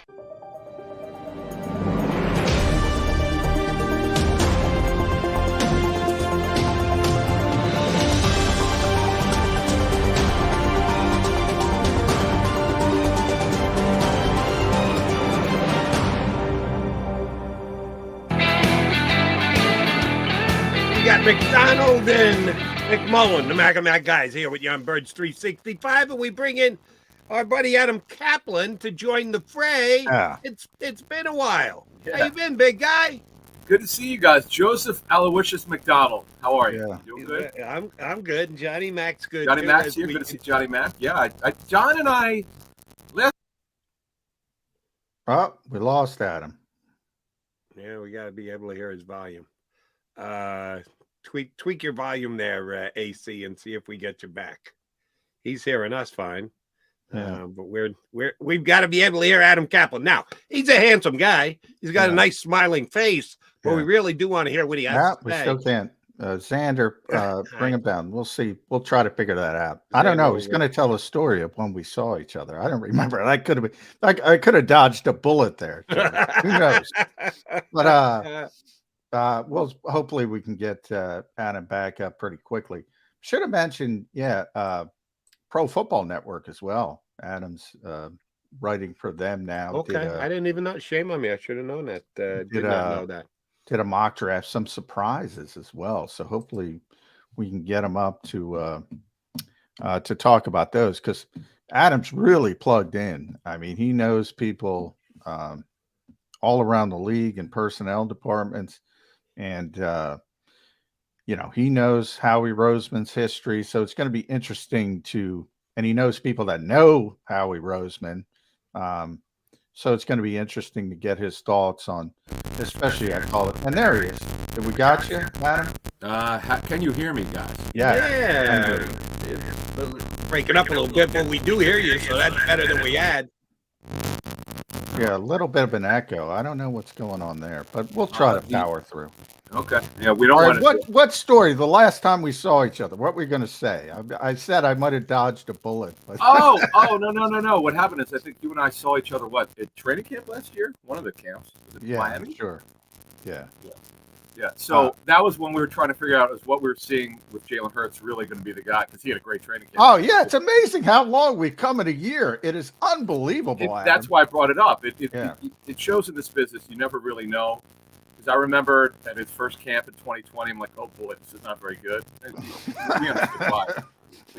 And then 21 was better, but not great. And then, boy, he had a breakout OTAs, and it's been quite the year. There's no question about it. Yeah. And he's being justly rewarded for that. All right, so the contract's done. We could get into the whole Howie Roseman cap magician to keep them low numbers for the first 4 years, but then an ungodly couple numbers on the back end if they get there and can't get a contract renegotiated. But what kind of an effect does it have on the Eagles moving more moves starting now? Do you double down on offense? Do you believe, all right, we've invested in the offense, now we got to build up the defense so that Jalen doesn't have to score 38 points a game? What do you think the signing has as an effect on the Eagles for the next month? Well, in terms of, you talking about the draft or in terms of just either way, the leftover free agents, most specifically the draft, but I could ask you about the Zacchaeus signing yesterday, but John and I already covered that. So anyway, Jody, I think on this situation, and I usually get the breakdown within 24 hours. In fact, on Inside the Birds, we actually had all the free agents. We had this stuff. We put it on our show very quickly. But this one, I think Pro Football Talk put it out there. Wasn't actually technically signed off as of yesterday. There might have been a technical issue with the contract, but it's done more or less. Yeah. So here's the deal, and we talked about this on our show, which dropped today on Inside the Birds. They've got their 7 key players in offense are all locked up for minimum of 2024 for this season and next season. Guys, this offense is going to be fantastic. Like it's as you set this up, Jody, very well. It's not the offense that you worry about. It's the back end of the defense. 2 30-year-old corners. You don't have a third outside corner. They could say what all they want about Grady Williams. He took a veteran minimum deal. It's extremely team friendly because he had no leverage. Yeah. They have 2 new safeties who are very average. You can talk about that if you want. Linebackers unproven. We're talking about the inside backers in their odd front. They're off the ball linebackers. Yeah. Right, off ball linebackers who are basically inside linebackers in the scheme. They have some concerns, but the offense is going to be phenomenal. Dallas did it. Getting Brandon Cooks, I think, will help them, no doubt. But the Eagles are the best offense in football. Now, one thing I will say, Adam, because I grew to really respect Shane Steichen's play calling. I thought he had a natural feel for it. I think there's some guys who have it, some guys who don't have it. I think we're kind of looking past that. The Eagles are going to out-talent people. I agree with you. They're so good offensively. They're going to out-talent people. But I do think there might be some hiccups, and I compare it to Nick, the team. He's better play caller than Nick was, to be honest.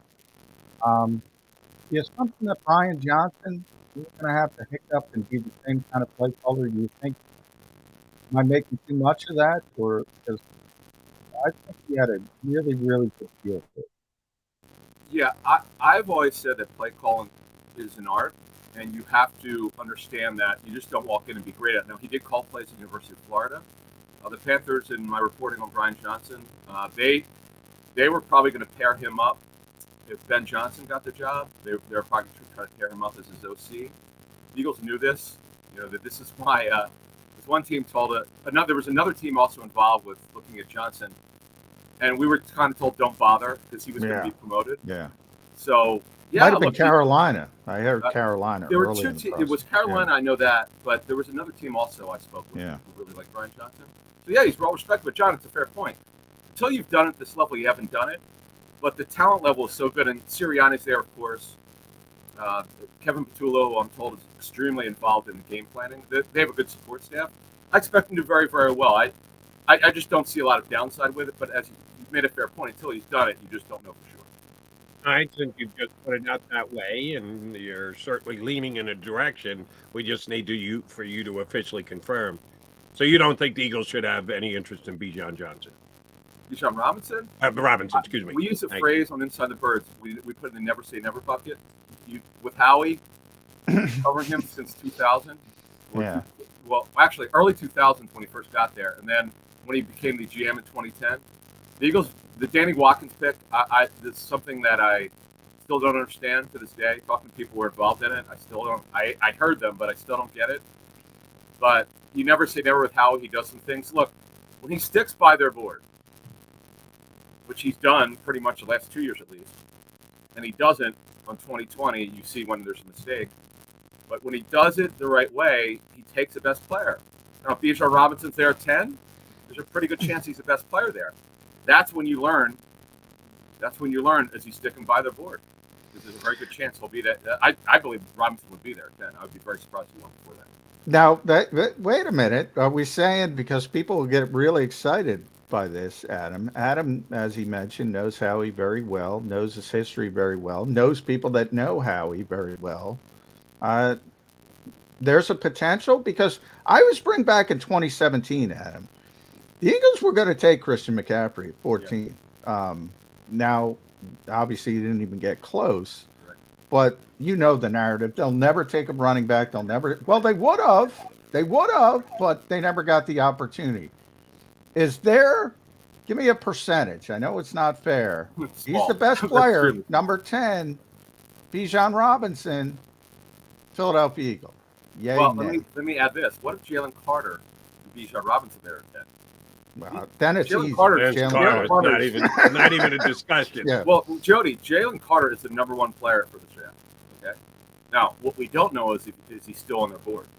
Do they take him off the draft board or not? I don't know that yet. I usually find the stuff out closer to the draft. But That's another thing. It would be crazy. I think fans' heads would explode if Carter and Robinson are there and Carter's still on the board, and they took Robinson over Carter. I couldn't even show up the next day. I know people would be so pissed off because I remember I was at the draft when they didn't draft Reuben Foster. Remember the fans were so fixated on Reuben Foster that year, John. You probably remember it. Yeah, it's the only guy they wanted. Yeah, and obviously that would not have worked out very well. But that's it. Look, it's a very small, to get back to Robinson, very small percentage. They have not drafted a true running back in 40 years. Michael Haddix was the last one, and I know his son, Michael Haddix Jr., who's an entrepreneur, really nice guy, former basketball player in college. But his dad didn't quite work out well for the Eagles. So I'll leave it at that. Nice guy, but 40 years since they drafted a true running back. Yeah. All right. If you describe the position of need as someone who is going to step in and play, like not just a backup, part of a rotation, or an every down starter, would you consider edge a position of need for the Philadelphia Eagles this year? Yes. So I my mock draft just debuted. Even with the vaunted return of Derek Barnett, you still believe that, huh? Yeah. So okay. Just checking. On that note, so my mock draft just debuted. The first one I've done since 2009, I think. For Pro Football Network. I should have mentioned it. Yeah. You can follow along as we speak now. In fact, I'm going to go to it right now, and I'm going to explain it. So I'm glad, Jody, you brought this up. You got it. We've been talking about Lucas Van Ness on Inside the Bird for over probably closer to 6 weeks. I said, guys, I'm just telling you, there's a guy that nobody's talking about that is going to be the Eagles' radar. His name is Lucas Van Ness from Iowa. He's a multi-position player. He could play. Believe it or not, though, he's not J.J. Watt that big and that strong, but he's got positional versatility. You can line him up at a 5 technique. You can line him up inside in nickel, which the Eagles love to do. And as I put for ProFootballNetwork.com, you can follow along with us. The Eagles, there was a player in free agency. They weren't going to pay him. They weren't really into it that deep because once they found out what he wanted, they weren't going to be in it. But they liked Zach Allen, who went to the Broncos for $15 million a year. Yeah. The reason, guys, I bring him up, very similar build, multi-lineman player. So I put in my first mock, and my second mock will be probably Wednesday of next week, the day before the draft. Right now, I have Van Ness going there, and I understand what the fans were saying, and I was there. I was with them too before I found out the real story. I'm like, how the hell could a team want to? How do you put a guy in the first round who didn't start? Well, there was a reason. Yeah, we mentioned that. The head coach. Iowa pays. Yeah, excuse me. John, you know that. Iowa pays deference to their older players. Yeah. And he was very young, so he actually played the most of the Iowa defensive linemen. So, yeah, I agree with you. The Eagles have tremendous interest in Lucas Van Ness. So to me, it comes down to they also like Nolan Smith. You know, what's your favorite flavor? Is there some redundancy with Nolan Smith and Hassan Reddick? And then you go offensive line, obviously, with Paris Johnson, guard tackle versatility. You know, you could start him at right guard, kick him out for Lane Johnson. There's a couple options, but I will say this, Adam. We were talking to Mark Dominic, who works with you at SiriusXM at times. We had the conference call with him earlier this week, and he got me thinking, you know, how he's been in this phase where he had to have the safety net for the quarterback. We were just talking about it. Nobody knew what Jalen Hurts was going to be, even 12 months ago. So he was always saying, I got to have these extra picks in case I have to go up and get a quarterback. Now he doesn't need that. Mark thinks he might seize the moment for the targeted trade up to get a Tyree Wilson or a Jalen Carter. Your thoughts on that potential? Well, I know this is a mock draft, so people can make fun of it all they want. On Twitter, they already have. But I put Tyree Wilson at 2.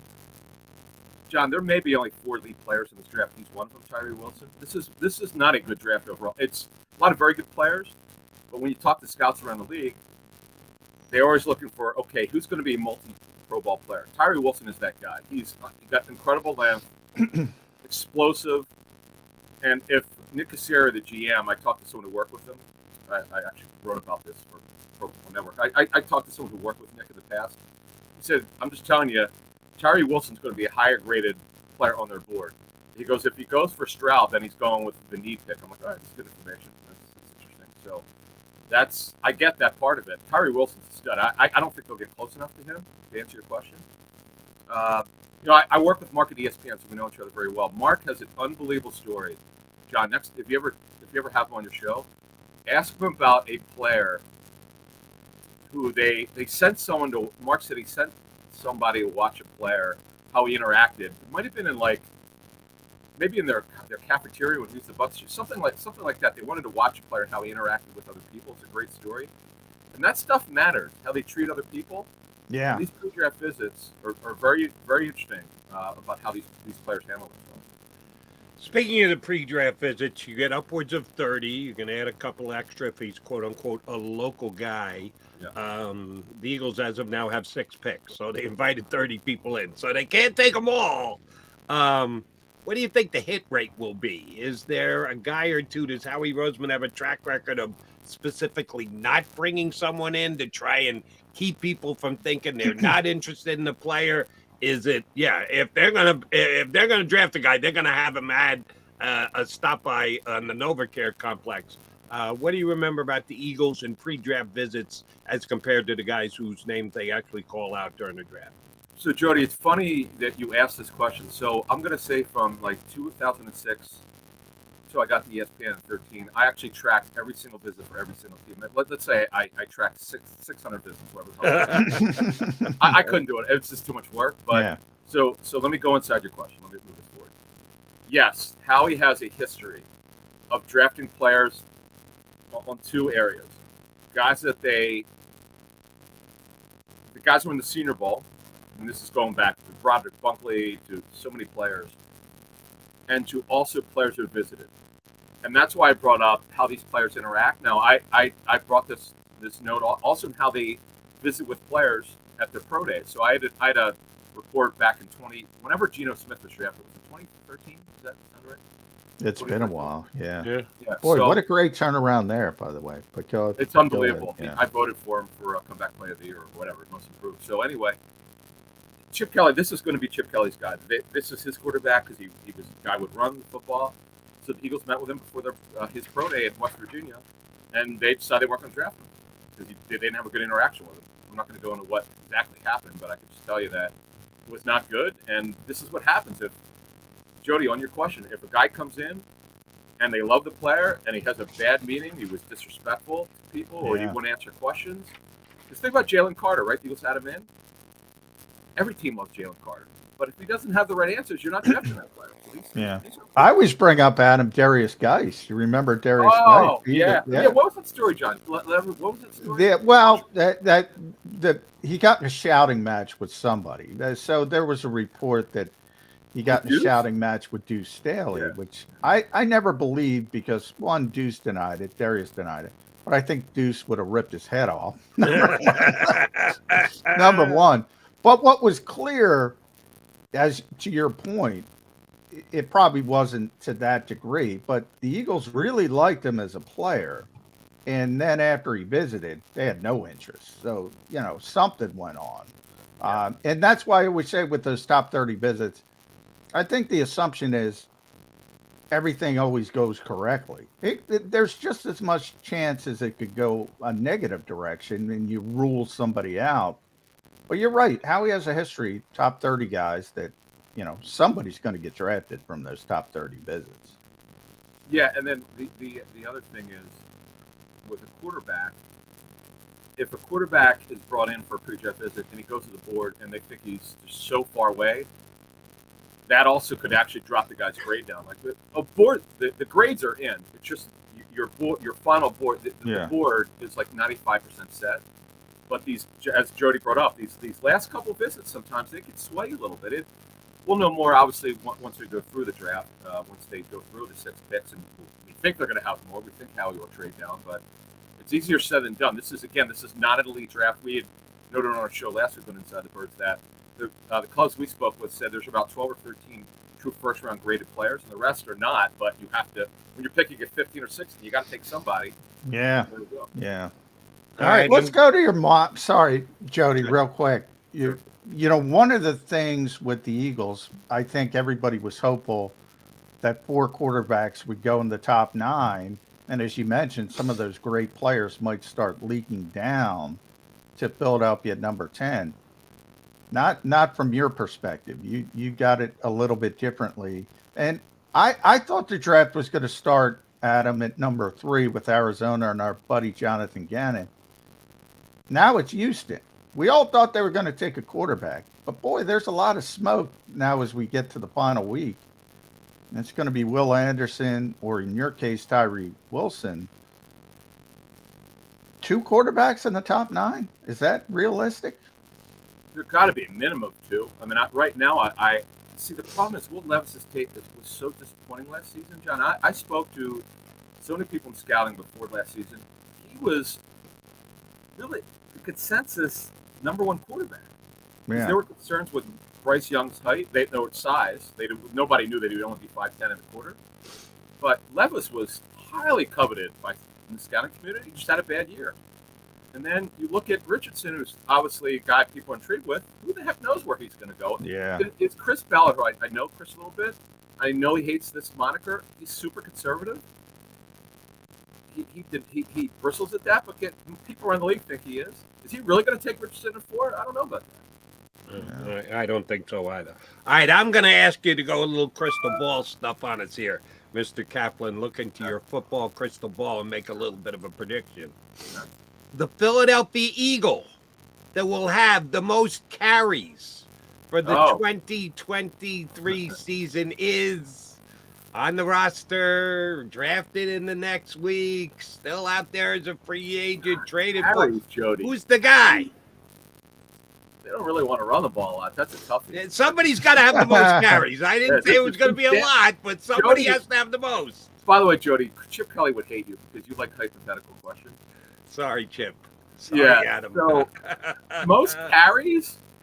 Yes. Who will? And if you want to say Jalen, you can go Jalen if you think he's going to have more than any running back. Sure. But you can't keep asking the person to carry the ball 90% of the game. Again, you're asking me in April. Yes. I would probably, I think total guess because it's not very important, but I love the question for fantasy. It would kind of surprise me if it's Rashad Penny, but let me tell you something. This dude, talking to Seahawks about him over the years, when he's healthy, I know it's not a lot. He's only been healthy. I know. It's absurd how special this kid is. I mean, he led the NFL in rushing over like the final 6 weeks of 2021. It's special. Yeah. But that would be my guess. But watch out for 34 Trey Sermon, who the coaches have like a man crush on. We'll yeah. By the way, got the Olamide Zacchaeus signing. A lot of us, your buddy Andrew DeCecco, he was on board with me. Yeah. We all matched that up. And Kenny Gainwell wearing number 0. Evidently, they're selling 0 jerseys. I got that one right too, Jody. I picked Kenny Gainwell. No, Kenny denied he's changing jerseys. Oh, he has. Oh, All right. really? All right. Yeah.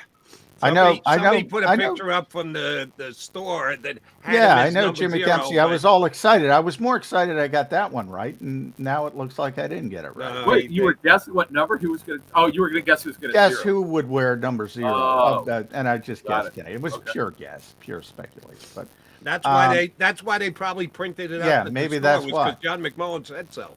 bigger picture, though, the lottery tickets that Howie talks about, and Olamide being the latest. You mentioned Rashad Penny, so I'll take him out of the equation. Which one of those guys has the best chance to be an important part of this team? Those lottery tickets. You mean all the bargain? All the 1 year bargain basement, Walmart clearance aisle. Yeah. I'm going to use Terrell Edmonds. I just talked to my Steelers guy. He goes, look, he's not going to wow you. And what happened with him is he was overdrafted due to height, weight, speed. He never played. Yeah. But man, Jody, you asked me on WIP when I was on with you a couple weeks ago if he was going to be the coverage safety too, and I said it's probably going to be Edmonds over Evans because Edmonds has done more, but neither are very good at it. But they got to get better. They're going to have Edmonds he's got it in and be better than he has been. And by the way, sometimes when guys change schemes, they become better football players. Yeah. So I would say of the bargain basement guys, I think he's got a chance to make an impact. Doesn't preclude them from drafting a safety. Like Brian Branch at 30 in my mind. Yeah, that's my pick. I want Brian Now, Branch at 30. I want to bring this up before we get out of here. I got to run in a minute, but I want to bring this up here. We're going to learn a lot about Alec Calaby's influence and Julian Lurie's on analytics because Brian Branch does not run very well. No, but he's a smart though. Player. Smart too. I know he honestly, if he ran in the 4.4s, he's going to the top 15. There's some teams have a line of demarcation if they run worse than a 5.5, and if some teams 4.55, some teams won't draft a guy. So we'll see. But the guy's a terrific football player, and I just if he's there and they don't draft him, I'll be very disappointed. All right. Along those lines, does that mean they're not taking Peter Skoronsky at number 10 because his arms are too short? If it's all decided by analytics, he's got those short arms. They're not taking him.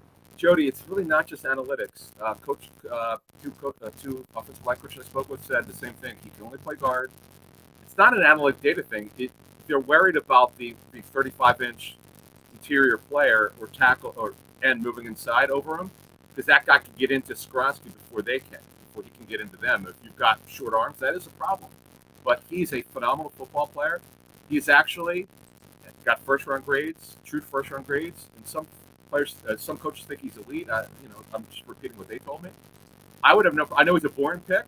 He said, okay, who are the two guys Eagles will look at if they're both there? Realistically, if Wilson and Carter are gone or if they don't have Carter on their board because of the off-the-field stuff, Skoronsky and Van Ness are two guys they will look heavy, very strongly at the 10. One on each side of the ball. That makes a ton of sense. Adam, no, you got to run. Thank you very much for hopping on with us today. We will definitely get you back up again after the draft is over and done with. Thanks, brother. Enjoy yourself on Thursday. Thank you. See you. Adam Kaplan from InsideTheBirds.com, Sirius NFL Radio, and writing for the what other website? Pro Football Network. I did got his mock draft. Shame on me. I should have known that, and I did not. Yeah, he hasn't done a mock draft in a while, so that's interesting. I'm kicking myself. I should have asked Adam. We're going to talk to Howie, by the way, today. Reporters. Do you? Have you been given an official time? No, not yet. Tentatively this afternoon. Today's the day, but you don't know what time. 2-ish, supposedly, but we'll see. It'll get pushed back. Trust me on that. But Howie's usually on time, is he not? Isn't Howie more punctual than Nick? No. Not the same? No. I meant to ask Adam. I should have asked Adam about, this is the first year without Andy Weidel now. A little bit different.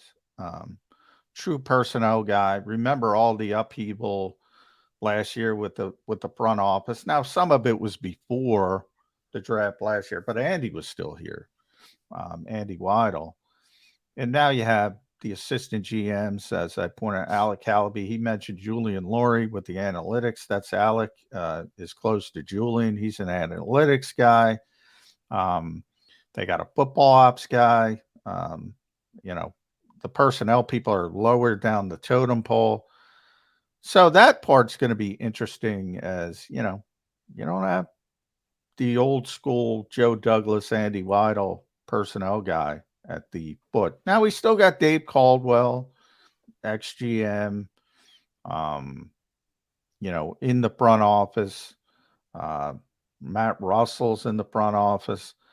But, that guy who does it every day and is in charge of scouting, the Joe Douglas, the Andy Weidel, they're not there this year. Intriguing. How he's going to make the pick. We all know how he's going to make the pick.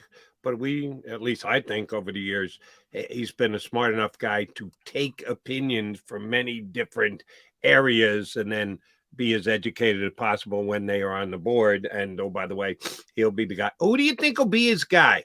Because Howie can't talk to everybody. When you're in the midst of the draft and you're trying to be a mover and a shaker and you're thinking about potentially trading up, but you also want to have your options if you want to move back and the like, you have to have a couple of people working the phones. Howie can't just be going from team to team to team to team. Can we do this? Here's what we want to offer. Here's what we got to get. Who do you think are his assistants on the phones draft night? Yeah, well, I mean, that's what part of the interesting, and I hope to ask him about the process when we talk to him. You think he'll give you a name? He'll be my. I'm on the bat phone. Who's on the? Well, my only point in theory, you would think it would be, he's got 2 assistant GMs now. He's never given out that title before, and it's Alec Halaby. I mentioned John Ferrari. Alex, his background is analytics.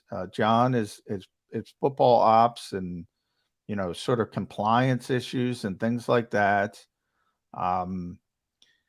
The scouting, it's Dave Caldwell, who used to be the general manager in Jacksonville, who's a senior advisor. Matt Russell used to be a personnel guy, big personnel guy in Denver, is a senior advisor. Then you have Anthony Patch and Brandon Hunt. You don't have that clear number 2. You don't have that clear number 2 on the scouting side. All right, so I'm going to do the same thing I did to Kaplan, ask an unfair hypothetical question. If you're just judging by their history and their resume in the NFL, rather than just their Eagle title today, you would think it would be one of those other guys that they've added over the last year from other organizations, rather than the 2 guys who are actually assistant general managers, because neither one of them have been hands-on football guys, have they not? Or do you think it's going to be well, that's what I'm saying. They haven't. Right. And you're hoping Howie answered that question, but I'm asking you right now, before you get the answer from Howie, what do you think he's going to say?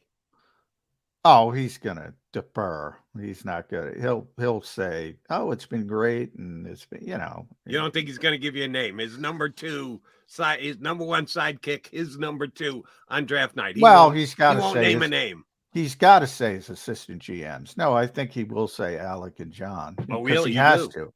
But if you're asking me, I think Dave Caldwell's the guy from a scouting perspective, because not only has he done it, like he knows the machinations from being a general manager. Right.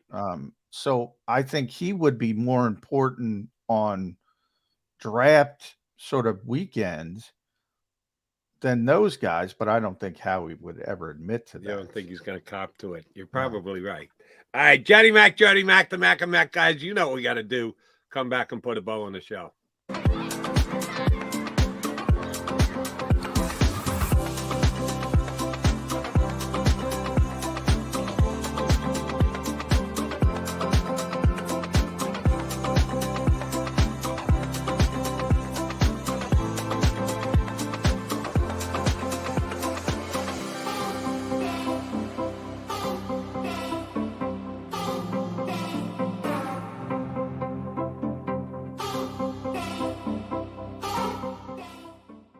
Imagine for a moment that you went to work today and when you came home, you were catastrophically injured. Your life and your family's life. That's what happened to union construction worker Mike Little. I was scared of what the end was going to be, but to be 100% honest with you, I knew I was going to be all right just by talking with Brian. In my heart, I just knew everything was going to be all right. Call the firm and find out why they say, "We got this." Call 215-458-2222. Heading down the shore, have a ball once more.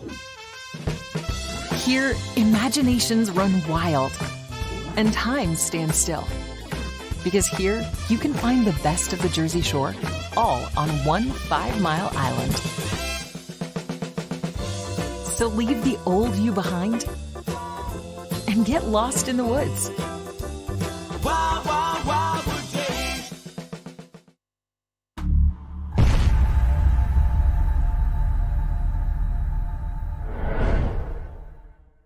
They're carving them up and good play calling along the way. First and goal at the 6.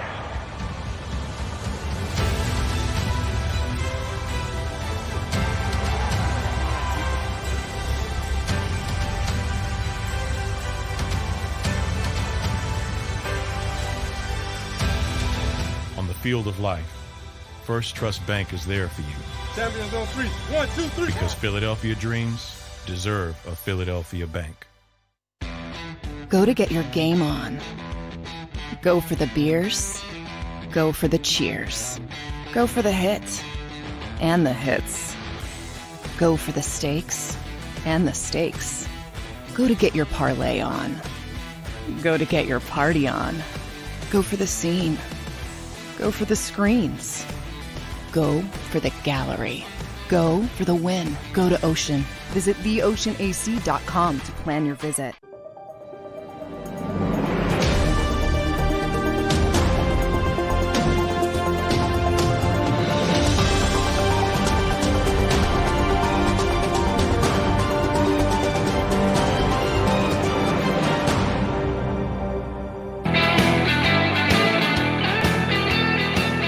Mac and Mac wrapping up a 1 week out from the draft edition of Birds 365. My partner's ticked off because they've made it official. Howie Roseman and Nick Sirianni will meet with the media today, which means John can't just bake the rest of the day away. Since it is 420, I figured be able to hit the bong and just take it easy the rest of the day. No, he's actually got to do some work. I'm gonna pass my drug test, Jody. You are? All right, good on you. It's the celebratory day of the year. If you're taking advantage, do so. Stay inside. Don't be out and about. It's also feel free supposed to become part of the couch. By the way, also with Happy 420 for those who do partake. It's also we're all going to lose our blue check day, supposedly on Twitter.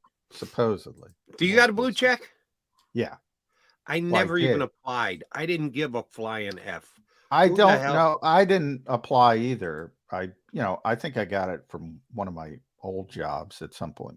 Well, somebody had to apply for it. You don't just magically get it. Yeah. I don't know who did, but I've never done it.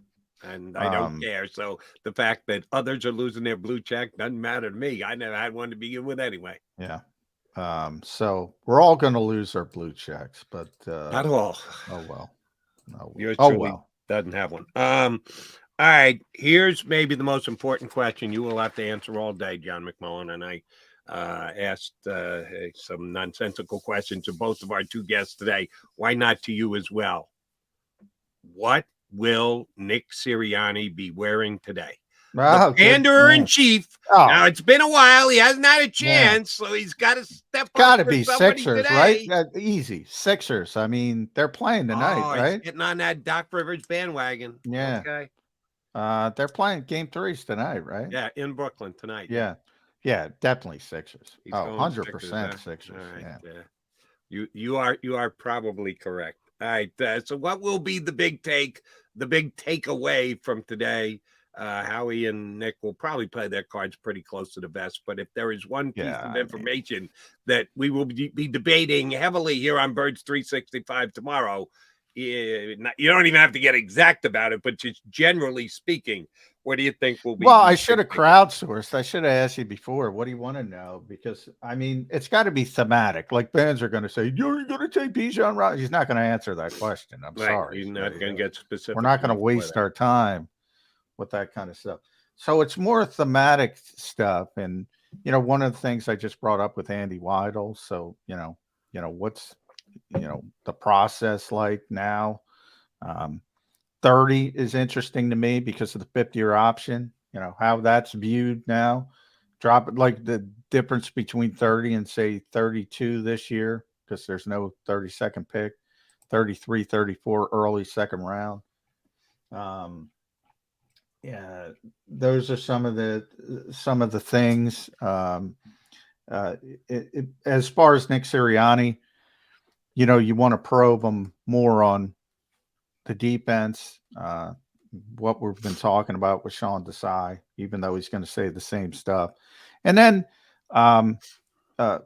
also with the Eagles from an offensive perspective and Jalen Hurts and the new contract and all that kind of stuff is going to factor in. And, do you change your philosophy? A lot of people talk about, Adam just mentioned it again. Can't have him carrying the football as much. Is that their thought? They've said no in the past, but now that you got that big contract, you want to keep him as healthy as possible. Johnny Mac, do you know, and I don't know this guy at all, and shame on me, I probably should, but you got a better chance to know him than I do. Dave Mangels? Dave Mangels does not ring a bell. Crossing Broad. We don't usually do this. I don't usually do this. But he had an excellent post on Crossing Broad about trading up, down the last couple of years, the trends that have been in place.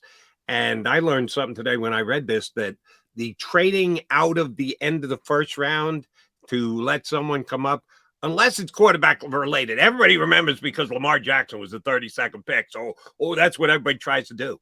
The last couple of years, it hasn't happened all that much. And check out the work. They put a lot of work into tracking all the trades that haven't happened from that 10 range and that 30 range the Eagles were in. It's really well done.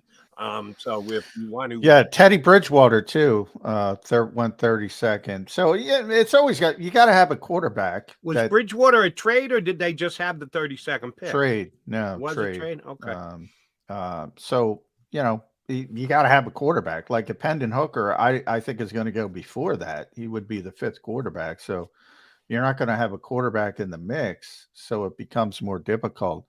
But I think the more interesting, and I know we've got to go from a GM's perspective, is not necessarily the trade for the quarterback, but do you want the 50-year option when you're down at 30, or would you rather have 33, 34? Because sometimes you don't want it. You don't want the 5th-year option. Yeah. Josh Jacobs, perfect example. And the Raiders just re-signed him, I mean, they declined it and re-signed him. A couple other players, Caleb McGarry in Atlanta, they declined it, re-signed him. Garrett Bradbury, Minnesota, they declined it, re-signed him. So that's sort of a new, I don't want to call it a theme at this point, but I'd call it a trend. I'd give it the trend moniker. Yeah. I think people are overstating how easy it is to get out of the first. Oh, you just offer it, and someone is going to be willing to jump up and get it. Yeah, not necessarily. And this is a pretty good article. Just if you want to check it out on Bleeding Green Nation. All right, brother. Tell Howie I said hi. Tell the coach I like his Sixers garb when he dons the Sixers. I'm locked in on that. I'm 100% certain it's Sixers today. I think you're on good footing on that one. All right, brother. You and I do it again tomorrow. You up? Let's do it. We will be back. Mac and Mac in 2 and 2. You've been listening to Birds 365, the destination for the passionate Eagles football fan who bleeds green. If it's Eagles football, we're talking about it. Debate, inside the locker room, and guests that are some of the greatest football minds from around the region. We hope you enjoyed the show. We know we had a blast. Make sure to like, comment, and subscribe, and we'll be back soon. But in the meantime, hook up with us on social media at JAKIB Sports. See you next time on Birds 365.